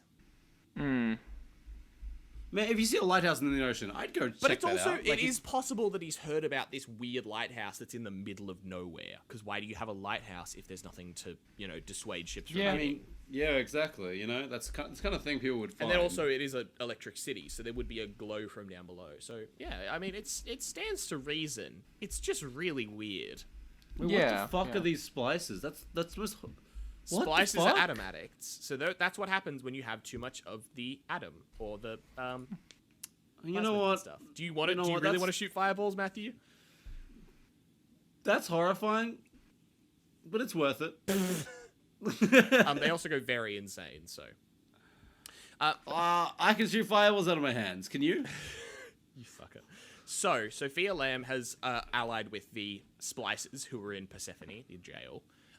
And wants to take Eleanor from her protector. Delta was incapacitated by hypnotizing, because that's something that she can do because she's a psychiatrist, apparently. Which was Eleanor then forced him to remove his helmet and shoot himself in the head. The question then rises: how is he the protagonist in Bioshock 2 if he's dead? It's a prequel? I think no. It's 10 years post Civil War. To summarize how this happens, and it's a little bit complicated, the game doesn't give a fuck about what you think, and is just going to do what it wants. No, there is a reason for it. I just don't want to get into it here. What do you mean there's a reason for it if you're not getting into it? Because he killed himself. Because I get into it later. Because I tell you later. Because later I'm keeping people on the hook. If I just tell people now, they're like, okay, cool, I'm going to pause the podcast, and they never come back to us. If I leave a dangling thread, people are going to want to follow it like little kitty cats. Come to me, children. Follow my little string. You're just making me resent you. That's all. That's all it is. Is that not the goal of this podcast? To make people resent all three of them?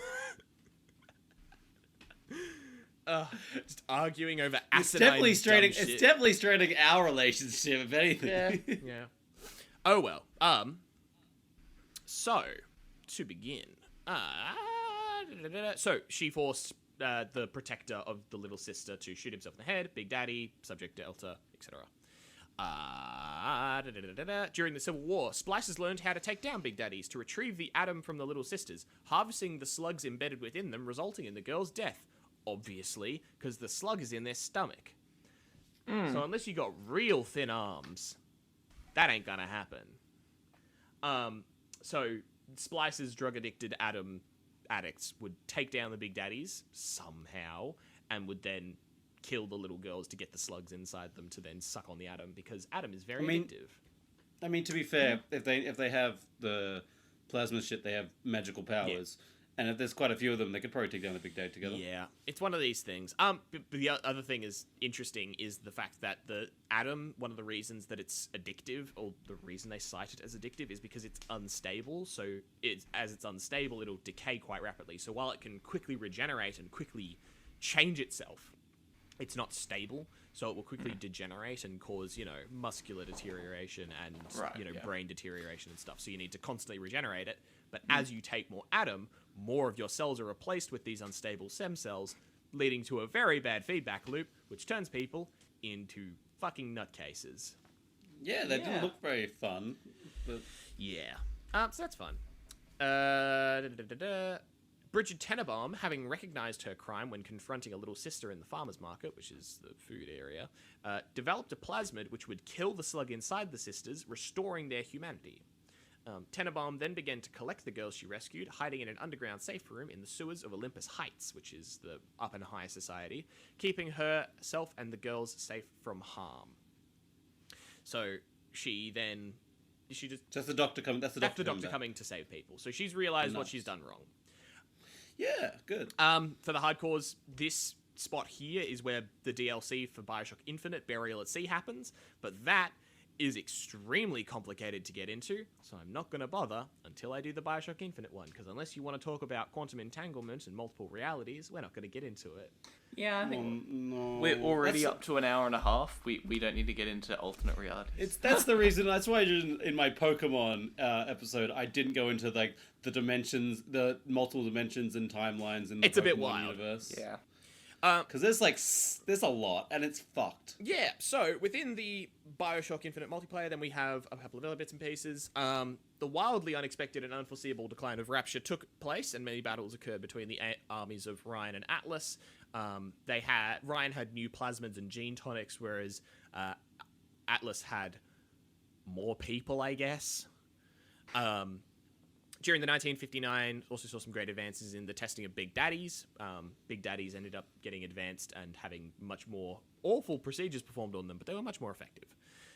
Ryan used the press to gain citizen support against Atlas and terrorists, declaring Atlas a parasite and an enemy of Rapture. Many accidents involving citizens and Big Daddies happened and were reported to the press. The aggressive nature was already known by Ryan's people and the scientific community, as Dr. Suchong himself, the guy who made them, would have been one of their first victims. Oh, that's fun. So, unfortunately, the daddies weren't enough to keep Atlas's forces from attacking the sisters for their atoms. The incident earned Atlas the label of child killer, because Atlas's forces were addicted to Adam as well, as fucking everyone was.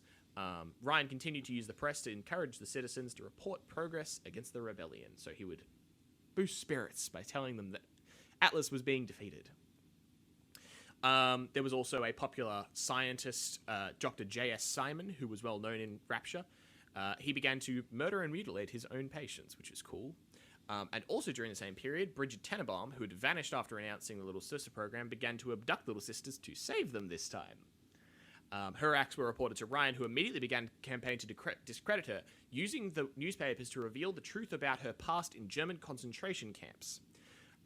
She was a wunderkind who was a prisoner at the camps, and essentially while the doctors were experimenting on the Holocaust, the concentration camp imprisoned people, she would correct their scientific errors because she was a high-functioning autistic lady, and she had an obsession with science, where when scientific error and rigor were brought into things, she just completely forgot about everything else in her life. She was also quite young at the time. And so it ended up with her being essentially adopted by Nazi scientists, which isn't a great look for her, as you might guess. Not the best. Not the best. She was amazing at science, but she became disconnected from the real world to the detriment of everything else, essentially. More and more districts of Rapture began to be affected by the war. A lot of places were brought down. One particular one, Arcadia, was forced to close business, which is a bar / sort of hotel. Was forced to close business because of the activities of a Splicer pagan cult, which is kind of fun. Nice. I know, it's getting worse. Eventually, all newspapers were forced to cease publication as Ryan issued Security Order 217, which is just stop publishing things.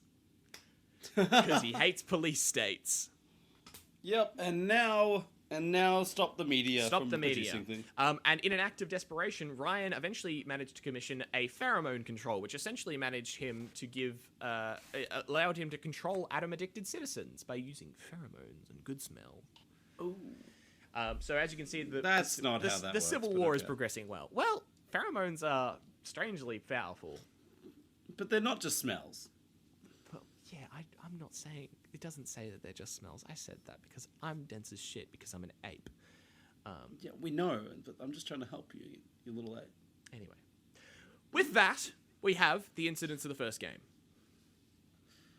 So Interesting. this is where Bioshock 1 happens, is during the middle of the Civil War in Rapture. I might skip over this and be a bit vague with some bits and pieces, just because, for the sake of time, because I can see we're at 1.5 hours, and I don't want this to go over 2. Although the game is like the end, and then there's a very quick sort of wrap-up of bits and pieces. That's about it. So beginning, the crash. Jack, a passenger on a commercial air flight over the middle of the Atlantic Ocean, over the middle of the Atlantic Ocean, reads a letter attached to a gift from home that begins with, "Dear Jack, would you kindly not open until," and then we don't see any more than that, before his plane crashes. Jack awakens in an apparent blackout, finds himself underwater. There's debris and all this sort of stuff. He finds himself the lone survivor and swims towards the lighthouse, which is in sight. It is a above-surface entry point into Rapture. I was going to make so much fun of this, but then I found out there are actually flights that go over pretty much that exact point, and with a bit of flight inaccuracy, it's not impossible for them to have crashed there. Which Yeah. Was it like a normal flight? The one that I saw was from Warsaw, Poland to New York, which And it goes over the it same goes over area, basically that spot, and it's like, oh, that's actually that's not an impossible flight to go on. Like, Impossible. shut up. After Jack enters the lighthouse, he descends rapidly using a bathysphere, which is like a little submarine, and is told the history through a pre-recorded message by Andrew Ryan. It's the general welcome entry before he lands in a civil war. Wait. What? Why is there a welcome entry when no one comes from the surface? Well, because they pick people up over time. There are people who come over a certain period of time. It just becomes less and less used as they start picking up less and less people. Okay, and there's There's no all the people security- they were there's- inviting. There's no I assume. security at the Well, top. Matthew, I don't know if you've forgotten this. They're in the middle of a fucking civil war, and the only people who would find the place is either by sheer luck or people who are gonna get in there anyway. Okay, fair enough. They're also the main security is the fact that they're 11 fucking hours from the nearest port. So that's that. Jack gets into there, and there's a little scuffle. Eventually, it ends up with him getting a shortwave radio, over which Atlas contacts him and reveals to him that he's been separated from his family by splicers. So he says that Jack needs to find his way to Neptune's bounty so that he can get his family out of a submarine which they're hiding in. Jack explores Rapture with the guidance of Atlas until he discovers the Gatherer's Garden vending machine containing hypodermic needles. Being a regular human being and totally reasonable person, he injects himself. He found a hypodermic needle in a vending machine. These are, of course, the stimulants and things that we get throughout the plasmids and such. Adam. Who the fuck normal person injects themselves with shit from a vending machine? That's the joke. What? It's a video game. There's a flashy light. It goes, inject yourself. And you do it. You do it. And you end up getting If a flashy light and an overhead voice says inject yourself, you do it. You just do it. Ryan also discovers him over the cameras, thinks that he's a CIA or RGB spy. KGB? KGB. That's the one. I forgot the name. I'm mixing it up with RGB. computer parts. Shut up. RGB. He's a red, green, blue spy. Believing Jack to be a spy, he sends splices after him using his pheromone control. Jack, after having another entranceway he was intending to go through blocked, heads into the medical pavilion and learns more about Rapture and its inhabitants. He picks up some audio diaries, which includes various bits and pieces, and he also starts to experience some psychic hallucinations in which he can see ghostly figures walking around, talking, interacting with each other, which is a side effect of harvested Adam. If Adam is harvested from a human being, little sister style with the injection needle, it transfers memories from the previous person. Oh. So these little ghostly figures are the memories of whoever he got fucking juiced out of. How that because you can walk around through them. As established, it's just magic. That's fucking... No. That's magic. That's called... You're seeing necromantic images of what used to be there. That's magic. That's magic. That's magic, baby. I fucking hate that. Later, Jack encounters a Big Daddy being killed, and a splicer now cornering the unguarded little sister. Before Jack can intervene, Tenenbaum bursts in and shoots the splicer with her pistol. She then sees that Jack isn't a fucking nuts psycho, and begs Jack to have mercy on the little sisters. Atlas objects, however, telling Jack that he needs to harvest the atom in order to survive in Rapture. So we've got our two sides here. You can get in the game more Adam, it's like a currency you can spend to get upgrades, from killing them, but if you save them, you get gifts from Tenenbaum and like a better ending. Realistically, it's better to kill them gameplay-wise, but if you want a clear conscience, you shouldn't. If you're not a fucking psycho, Yes, so you shouldn't kill the little girls. girls. So you should save them. And again, good, bad, and middle ending are things in Bioshock. Spoilers. But does the canon go on the bad, good? Does the canon? It doesn't actually matter in the end. All of them result in basically the same thing. Realistically, whether the difference is whether the main character is involved in it or not. It's good to know my choices don't matter. Yeah. Thank you. In the lore, baby. We're talking, but spiritually, in your heart of heart, you know which one you should pick. You should kill the kids. You should kill the kids. It. You should kill the kids because that's better for gameplay. He eventually heads on to Neptune's Bounty after this. Neptune's Bounty and Smuggler's Hideout is the main dock and fishery. He goes through there and talks to a crazy smuggler and takes some photos of what are called spider splicers, who are splicers who are so far gone that they've essentially been able to climb walls and do acrobatic feats. They're like more horrifying versions of splicers. There's a lot of body horror in this game. No. Yeah, it's bad. No. He discovers a hidden pathway to Smuggler's Hideout, which is where Atlas' family is. He activates a switch which allows Atlas to enter the hideout. As Atlas approaches the submarine, Ryan intervenes, and after a little bit, blows up the submarine with Atlas' family in it. That's because nice, it's a civil war, and none of these people have morals. Grieving, vengeful Atlas tells Jack that Ryan must now die. Of course. What was your plan? What was your other plan? Yeah, I know. What was your plan to begin with? Yeah. Jack heads to Arcadia, which is the Arboreum and the tree place. I remember what Arcadia is. Arcadia was abandoned because of the cult, but it's also the place where all the vegetation is. That's where all the oxygen is. Basically, to break it down, there are a lot of game things, like side quests. Like, you get to a place and they're like, oh, we'll let you through this door once you do some jobs for us. Yeah. This mini side quest is, oh no, Ryan has put poison onto the trees that are feeding oxygen to him and everyone else, you fucking psychopath. So you have to fix them by using some very cool fertilizer. That's about it. He then also finds his way to Fort Frolic, which is the entertainment center. He then has to fuck around with a crazy actor, killing some people and taking photos of them.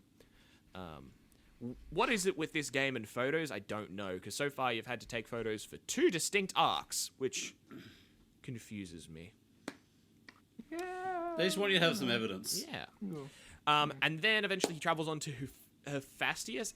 It's the name of a god. It's the name of the Roman god of forging or something like that. Yeah, the Greek god Greek of god of forging. forge and like metal. I know. I can't. I don't know. I know what you mean. Hephaestus. I don't know how to. It's not. That's not how you Yeah, I pronounce don't know it, how but to I know what pronounce you it. mean. Him. I know. Hepatitis. Don't come at me. Hepatitis C. Hepatitis C. At Hepatitis C. Hepatitis C, Rapture's power production facility, Atlas informs Jack that Atlas informs Jack, the main character, that Ryan has a genetic key to Rapture. If Jack can get his hands on it, he can shut down the city and they can leave. Ryan's office is locked by an electromagnetic defense mechanism. Luckily, there's notes in a workshop nearby about the fact that some people were building an EMP to get in. What's up? God Hephaestus. Hephaestus. Apparently, that's how you pronounce it. There you go. Don't quote me. That's Google. That's what Google says. So Hephaestus. So they get to Hephaestus. He gets into there, and I would really, really love to do readings of it, but I don't have time. Essentially, Ryan makes a big speech about how he. Come on. No, the quote is really fucking long. Give me the best part. He at the very end, he's basically cursing Atlas, and he goes at the very end, "Atlas, you can kill me, but you will never have my city. My strength is not in steel and fire. That is what the parasites will never understand. A season for all things, a time to live, a time to die, a time to build, and a time to destroy." And then he sets off the self-destruct mechanism for the city. Oh, lovely. He's fucking psychopathic. Again, Yeah. Wait, didn't he just say you can kill me, but you'll never kill the city? Yeah, basically. And then he killed And the then he city. just killed the city. You'll never have. No. You'll never have this. Yes. Ah, it's So- a key so difference. again- Oh my god, it's the trees all It's over the again. trees, precisely. Again, coming back to his thing of, if I can't have it, no one can. Yeah. We should have seen it coming. Okay, if you haven't stopped listening thus far because of spoilers, because Bioshock 1 game, if you want to play the game and not have a spoiler for, like, a big thing, then this is a point to pause and come back to it later. Can I pause? No, because you're a host, you need to listen in. But what if I really need a pee? I mean, we can pause then, we're just gonna need to... What if I really want to just go play the game? You can do that, but... You're just gonna... Tell us, guy. You're just gonna... Okay. Ryan then activates the self-destruct mechanism, sending Atlas into a panic. With the urging of Atlas, Jack quickly moves to the room just outside of Ryan's office. There, he finds a number of newspaper clippings, notes, and photos attached to the wall and table with the words, "Would you kindly," written in large red letters over them. Would you kindly? Jack also finds audio recordings and photos of familiar people, including various photographs of himself. Upon examination, it is revealed that Jack is the illegitimate son of Andrew Ryan and Jasmine Jolene, an exotic dancer. Jolene sold him as an embryo to Fontaine Futuristics, where he was genetically engineered and enhanced by Tenenbaum and Yu Chong, I've mispronounced that name, and conditioned to respond to the activation phrase, "Would you kindly?" to which Atlas has repeatedly used throughout the game whenever Jack has talked about something. At the start, when he picked up the radio with Atlas on the other end, the first line that we hear from Atlas is, "Would you kindly pick up the radio?" Another bit is that at the start of the game, before the game begins, if you remember the letter that he had in the plane before it went down, the exact letter wording of it is, "Would you kindly not open this letter until these exact coordinates," and the item inside the package is a gun. He hijacked the plane and took it to Rapture, deliberately going there to intervene in the war. What? Yeah. Nice. See? So that's why he blacked out. And That's why he blacked out, because he was being hyper modified. So, yeah. Yeah. So that's why I say. What? That's why I say spoilers. Holy. Yeah. So now, if you play Bioshock 1, you'll hear "Would you kindly" a lot, and you'll realize that Atlas, essentially, this entire game has been forcing you to do all this stuff. Because you're a What player, the you just follow fuck? the little quest marker. You got this brand, Yeah. and it's this really interesting blend of metafiction of, like, why is the player doing this? He's just sort of being told to. It's because of the... Just playing the game. But it's also because of the character being psychologically conditioned, which is super interesting. That's so. Wait, this is But how did this all work which out? Which Bioshock games are sorry? Bioshock 1. Bioshock how did 1, this okay. all Bioshock work out? Infinite So you how can d- play separately, so don't stress about that. How did the embryo got sent away? But how did he get outside the zone as well? It's kind of confusing. I didn't really look into it too much, because by the time I was writing this, it was 3 a.m. this morning, and we had a meeting at 10 a.m., and I needed to go to bed. This was literally the last part I wrote. The next part I wrote before it. I don't know why. But that's it. I will note, I didn't find out where he got sent, why he got sent there, but there was a fun tidbit about the fact that he was genetically enhanced from the start. Apparently, as a 1-year-old, having, quote, the gross musculature of a 19-year-old, and weighing it at 51 pounds or 23 kilos, the average 1-year-old weighs about 9 kilos. What the fuck? Yeah. So he was a test subject from the beginning, which is one of the other reasons why plasmids and other bits and pieces seem to have a bit less of a psychiatric effect on him, although it is still like the first week of him using them. But regardless, that is a feature that we can expect. So, he was built by the side to basically stop the Civil War. It's a bit confusing. It's more like Andrew Ryan just had a kid and they sort of just took the opportunity to make a super soldier. Why he was kept... I think he was kept outside of Rapture to keep him out of the eye of the public. Yeah. And not like a known figure. And also not to have the context of plasmids and hearing people and seeing people and having a chance to grow those memories. It was better for him to be a stranger to the entire thing. Also, it's a better player for the... It is also just a better player for the video game, yeah. Finally, Jack moves into the foyer of Ryan's office, only to find him casually playing golf behind a glass window. Ryan proceeds to explain to Jack his true origins and the real purpose as an assassin, that his family and home never exist in the first place, and he was the one who hijacked and crash-landed the plane near the lighthouse. Wait, so... Yes. Wow, so his family and home never... So he was grown up in the Rapture, sent out and sent back in. Presumably he's lived in like an apartment or something and just been like in a Or like psycho state. Probably just in a test tube in a lab somewhere. Yeah, precisely. Like, it's wild. So, this is a bit of a twist. Yeah. Which is why I say, stop listening if you wanted to play it. But you guys are stuck here with me. Yep. Get on the ride, bucko. You've already heard 3 clicks from that metal bar that comes down over your head. So we're sitting here. No. Jack. I do have a doctor's appointment in 45 minutes. I fucking told... 15 minutes, I'll be done. Okay, cool. Don't worry, we're getting near the end, and I'm gonna, again, skip over some kind of long quotes. The essential bits of what he then says is his core belief, Andrew Ryan, which is a man chooses, a slave obeys. And it's this sort of thing. He's trying to make a big point out of it, but we've also got to consider the fact that the player was psychologically conditioned from birth, so it's not... People are like, wow, the quote, a man chooses, a slave obeys, give me shivers to this day, and I'm sure that if you played through the game and this is all a twist to you, it's big, but with the context of the fact that he was conditioned from a baby, less so. Yeah. I mean, is it also kind of a meta comment that people who play video games are more slaves because they just obey what the fuck the game wants them to do? Entirely possibly. He then uses the phrase, would you kindly, and orders him around, eventually saying, stand, would you kindly, run, stop, turn, and does a couple of things, and he obeys all of them. A man chooses, a slave obeys, kill, to which then Jack kills him with a golf club. Kills Andrew. Kills Andrew Ryan with a golf club at his own command, Nice. at Andrew's command. The idea here, I suspect, is that Andrew is realizing that he's backed into a corner and there's not much else that he can do, and he's just Did they turn off the city? I thought the city was still exploding. The city is still exploding, yes. She's gonna die anyway. Yeah, pretty much. With Ryan finally dead, the other thing is, you can have my thing out of my cold dead hands, literally. Mm-hmm. With Ryan finally dead, Atlas' voice come back on the radio. He orders Jack to take, with the phrase, would you kindly, to take Ryan's genetic key from his body and put it in the central control terminal. Jack obeys and the self-destruct is averted. Now in control of the city, Fontaine sends out his little security droids and starts to get them all under control. Surely Jack saw that coming. No, it's not Jack. The other Andrew saw that coming. Mm-hmm. What could he do about it? He didn't have a line of communication with Jack. But Andrew was in full control of Jack. He could have stopped him killing him.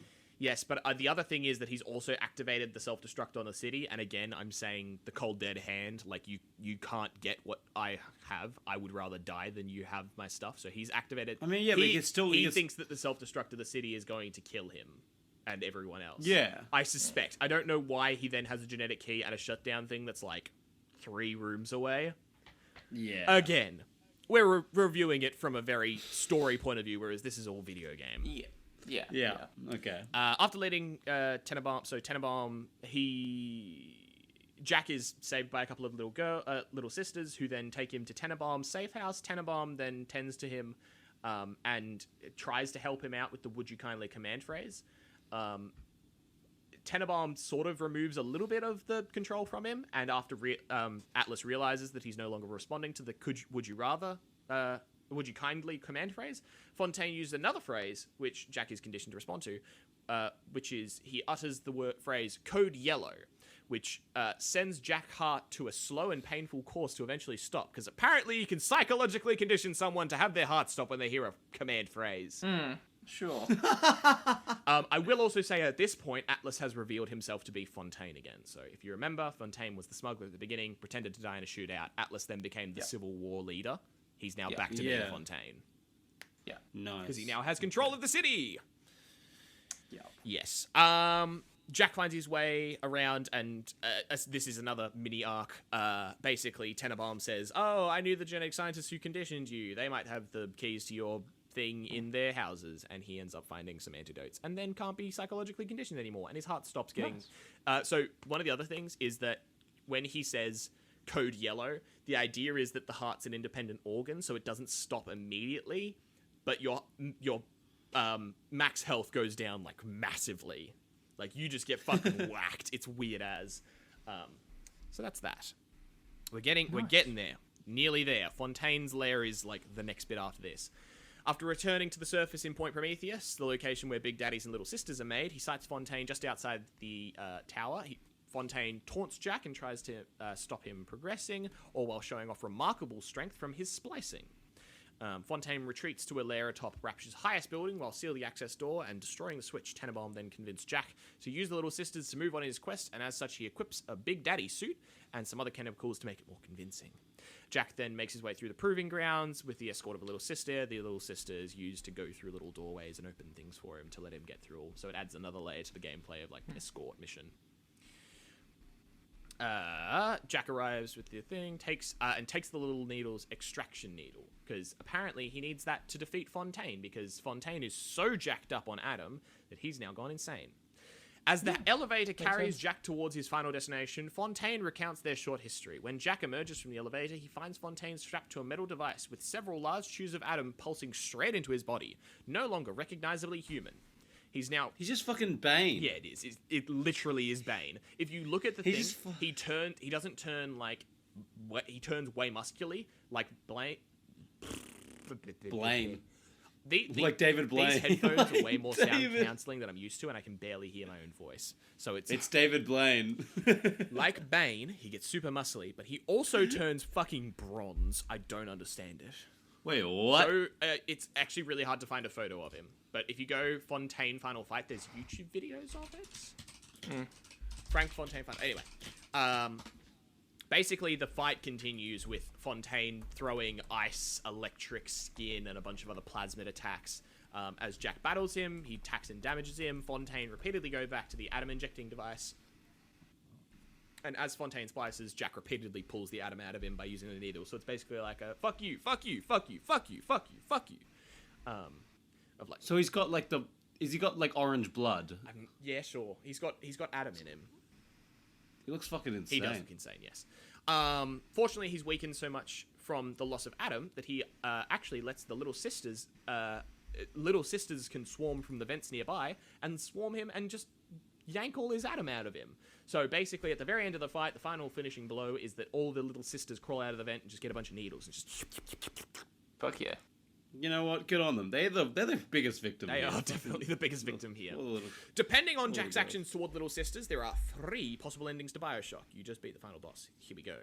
Bad ending. If the player killed multiple Little Sisters, Tenenbaum states that Jack has succumbed to his lust for Adam, snatches the nearest Little sister when Fontaine is dead. Tenenbaum begins to monologue where she discusses discusses how disgusted she is with Jack for her cruelty, implying that he killed the little sisters. At the same time, a cutscene begins in which a naval submarine surveying the downed plane crash, which is the one that Jack crashed in, wreckage, is now surrounded by bathysphere pods, which pop up the little submarines. As the sailors on the submarine's deck gawk at the little submarines, splicers jump out of them and start to attack them. Splicers slaughter the submarine crew, and the camera shows what appears to be a nuclear warhead on board. Don't know why the fuck they had that.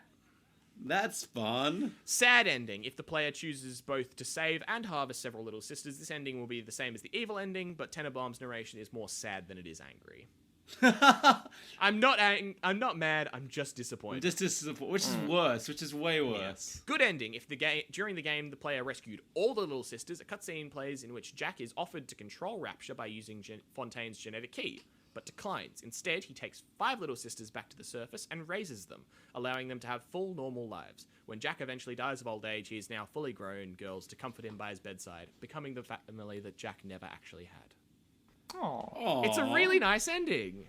That's really different on the different spectrums. Very horrible hardcore. Ending to nice, very nice ending. Yeah. So after that, we've got a little bit of a bit of Rapture's metamorphosis.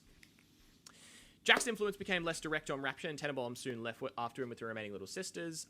With the removers of gatherers, so the little sisters, it would have a chaotic effect on the city's denizens. Many of them went with major atom withdrawal, and with the genetic material becoming even harder to find, splicers became more violent, unbalanced, and monstrous due to very severe atom withdrawal.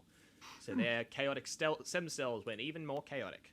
During this period of great turmoil, an old political adversary of Andrew Ryan, Dr. Sophia Lamb, took control of the city. She started recruiting more and more splicers through her Rapture family, and cult she created with architect-turned-preacher Simon Wales, with bold promises of security, deliverance, and eternal life. So Sophia Lamb has also gone insane. Right, yeah, makes sense. Has anyone not insane in the city?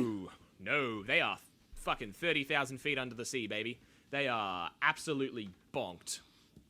That makes sense. Like, they are... Everyone who goes down there is insane in some way or another. Bonk, go to sea jail.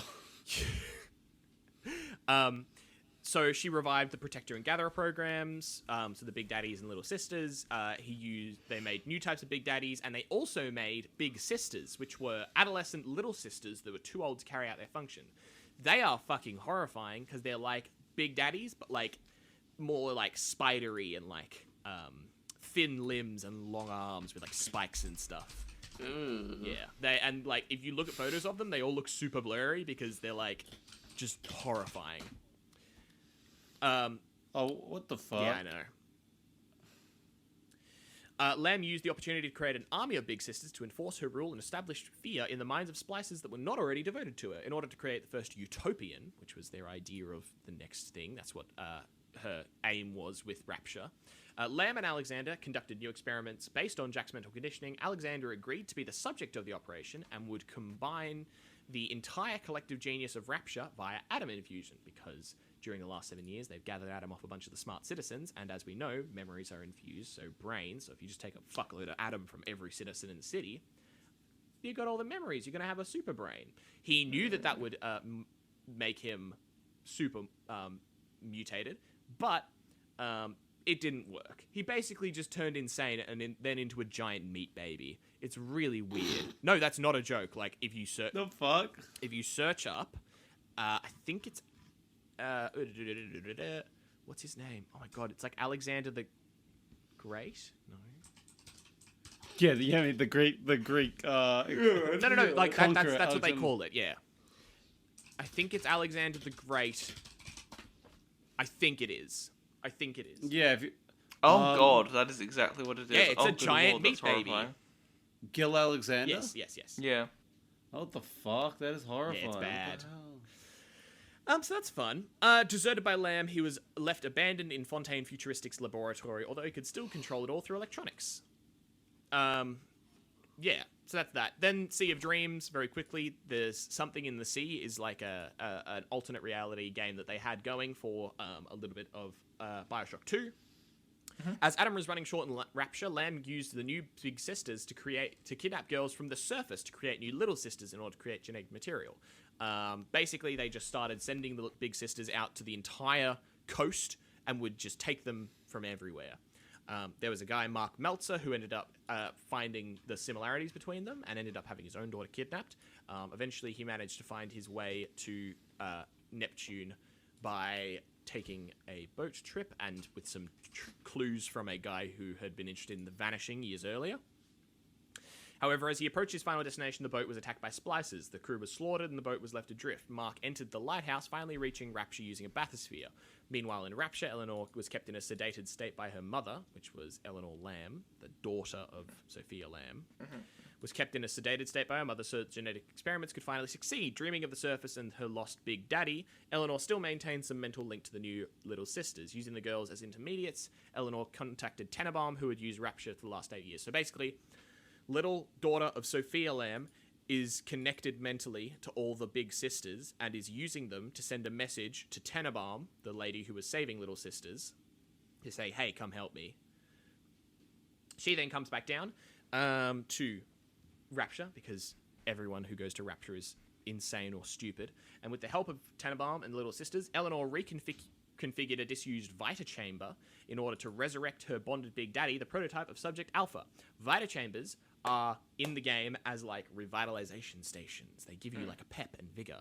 But for you and for Andrew Ryan, they're actually revival stations. They use a combination of atom, quantum entanglement, and some other fucking bullshit to revive you every time you die. So that's the game's respawn system, is every time you die, you back up into that. And the reason why you revive is because you are Andrew Ryan's son. So you have the same genetic material as him, so the sensors around the place go, oh, Andrew Ryan dead. Give me DNA. Make me Andrew Ryan. That's correct.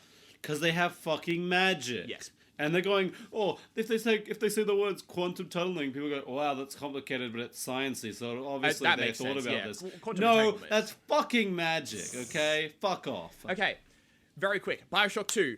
In the middle of the chaos, Subject Delta, the first Big Daddy to have been successfully pair bonded, is resurrected via Vita Chamber and struggles to adapt to the current state of affairs. Searching for Eleanor Lamb, the little sister he was bonded with before death, Delta confronts Sophia Lamb, to whom Eleanor is also of great interest. In his journey, he encounters Tenenbaum. What? So he's how is he resurrected? Because they reconfigured the Vita Chamber to work with him. Because he's their best chance to save Eleanor. That makes sense. Okay, that's the payoff for earlier where we told like how did he die? Correct. That's what I was So saying. So this was the protagonist from which one? Sorry. Bioshock 2. Bioshock 2. So Bioshock 2. he was mentioned in the lore because he was one of the first Big Daddies to ever be created. Right. But he got And shot. then you play when as him. Yeah, because he got shot by Sophia Lamb when she was taking her daughter back off him. Right. He was the diver Yeah. who just randomly got Yeah, Yeah, Johnny yeah. Topside. Yeah. So yes, That's not his real name. I know. But yes, so Eleanor then realizes that Sophia, her mum, is going insane and finds a way to resurrect her protector Big Daddy with the help of Tenenbaum, and then that's Bioshock 2. There's a lot of details in the story. I'm not going to go into it. It has the same lore. It's just like 10 years later. Yeah. Fair. So basically that's Bioshock 2. Unfortunately, it's not like meaty lore enough. I could talk about the storyline, but that's not really what we're here for.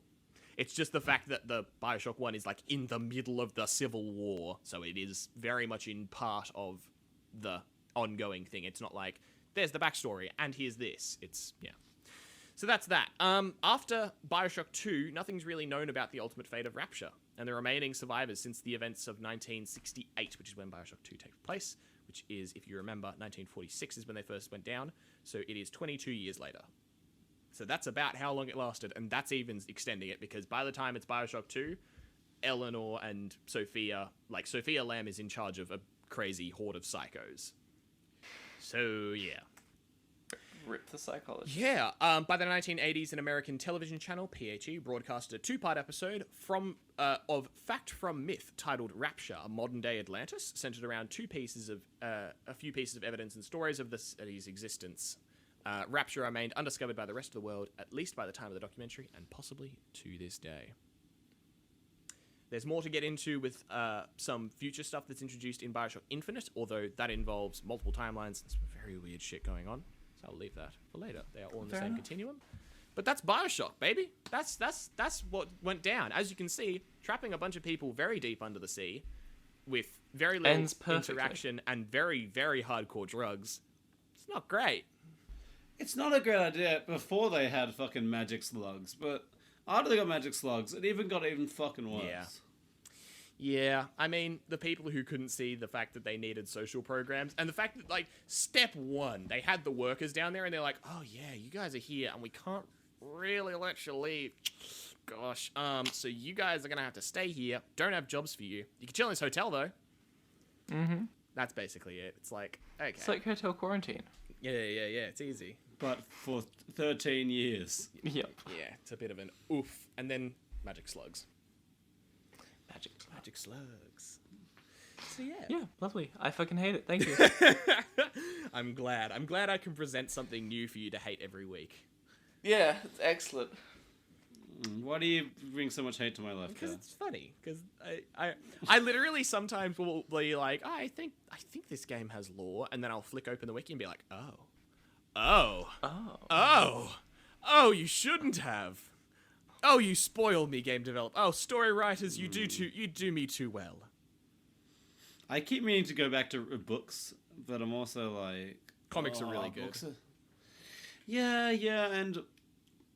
Think about all the books that I want to do. Either the problem is, one, people don't know them because they're not good, and two, there's no wiki, so I have to do it by hand. Oh yeah, there's one book that I've been looking at for a very long time, and it's like, oh no, 3-book series. I don't want to have to read that. And I don't want to be the only expert in the world who knows the entire lore of this world.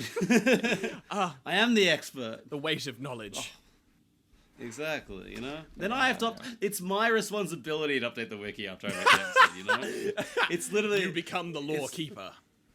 It's my responsibility to make the wiki and update it. Well, by spreading our knowledge, we are allowing our listeners to become lore keepers themselves. Exactly. Yeah, you keep the lore with us now. You guys are now lore keepers with us. I like the lore that. keepers. The lore keepers. Become a keeper of the lore. Keep the lore with us and don't lose it. If you lose, did you remember your? I'm not turning the car around. Did you remember your lore? I swear to God, if you forgot it, the flight is in an hour. I swear to God. We're not gonna make the flight if you don't have the lore. And no, we're not stopping you. We can pick some up in Miami. I swear to God. You should have. We should. Why am I going to Miami pissed right before the episode. You should have pissed before the episode. Yeah, man. I'm talking to Jude here now. Shush. He did. He's a very responsible young. Remember, I need a pee. Jude always needs to pee. But you know what you should be doing? You should go to our at Living by the Law on Facebook and on Twitter and join us. Join us at Living by the Law if you enjoyed this podcast. That's where you can find all the updates about everything we do here, everything that gets down. We post like stuff when the episode goes out. We post some memes sometimes. We basically just keep you updated. Just chat. We keep the law with you. You keep the law with us. We keep the law with you. You know, that's keep how the it law works. in your heart. Exactly. In your soul, in your heart. Write a fucking and review we on should iTunes. Write a review. That is right now, or else yes. I will big daddy you with plasmids. Can I? Would you kindly go to iTunes and write a 5-star That's such a review? bit of goof. I know. Damn it. I was waiting for this for a long time. Would you kindly go to iTunes and write a 5-star review because you love this podcast? You know, if you got to hear, you loved it. That's it. Yeah. You stuck through all this shit. And we have no official saying what it is, but we have a interesting, fun episode coming. next time. We're becoming good podcasters next episode. We're becoming. I'll be happy to take on the title of a real podcast in the next episode because I've done. Also, watch our Facebook page because we might be doing a bit of live stuff. We're testing out. We'll see. By the time this is up, we might have already done one. We'll see. Are you kidding me? You know when this is going out, right? Yeah.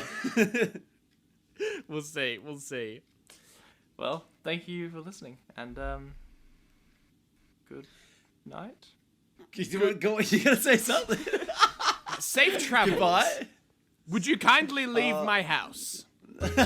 Please, would you kindly shut the door on the way out? Please, there's so much water coming in. It's a bit drafty. And remember, that's Ken. Fuck you. Love your law keepers. Get out of here. Get out of here, would you kindly? Get out. I reckon it'll stick, man. I reckon No, we can fuck get you. it to stick. There's a forcing a meme. Is You're the worst. Thank you for listening to Living by the Law. If you enjoyed our podcast, please leave us a review on iTunes and tell your friends. The link is in the description, and thank you in advance. Also, follow us on Facebook and Twitter at Living by the Law to keep updated on all the latest about our podcast. We have been, and always will be, living by the law. Thank you for your company, and good night.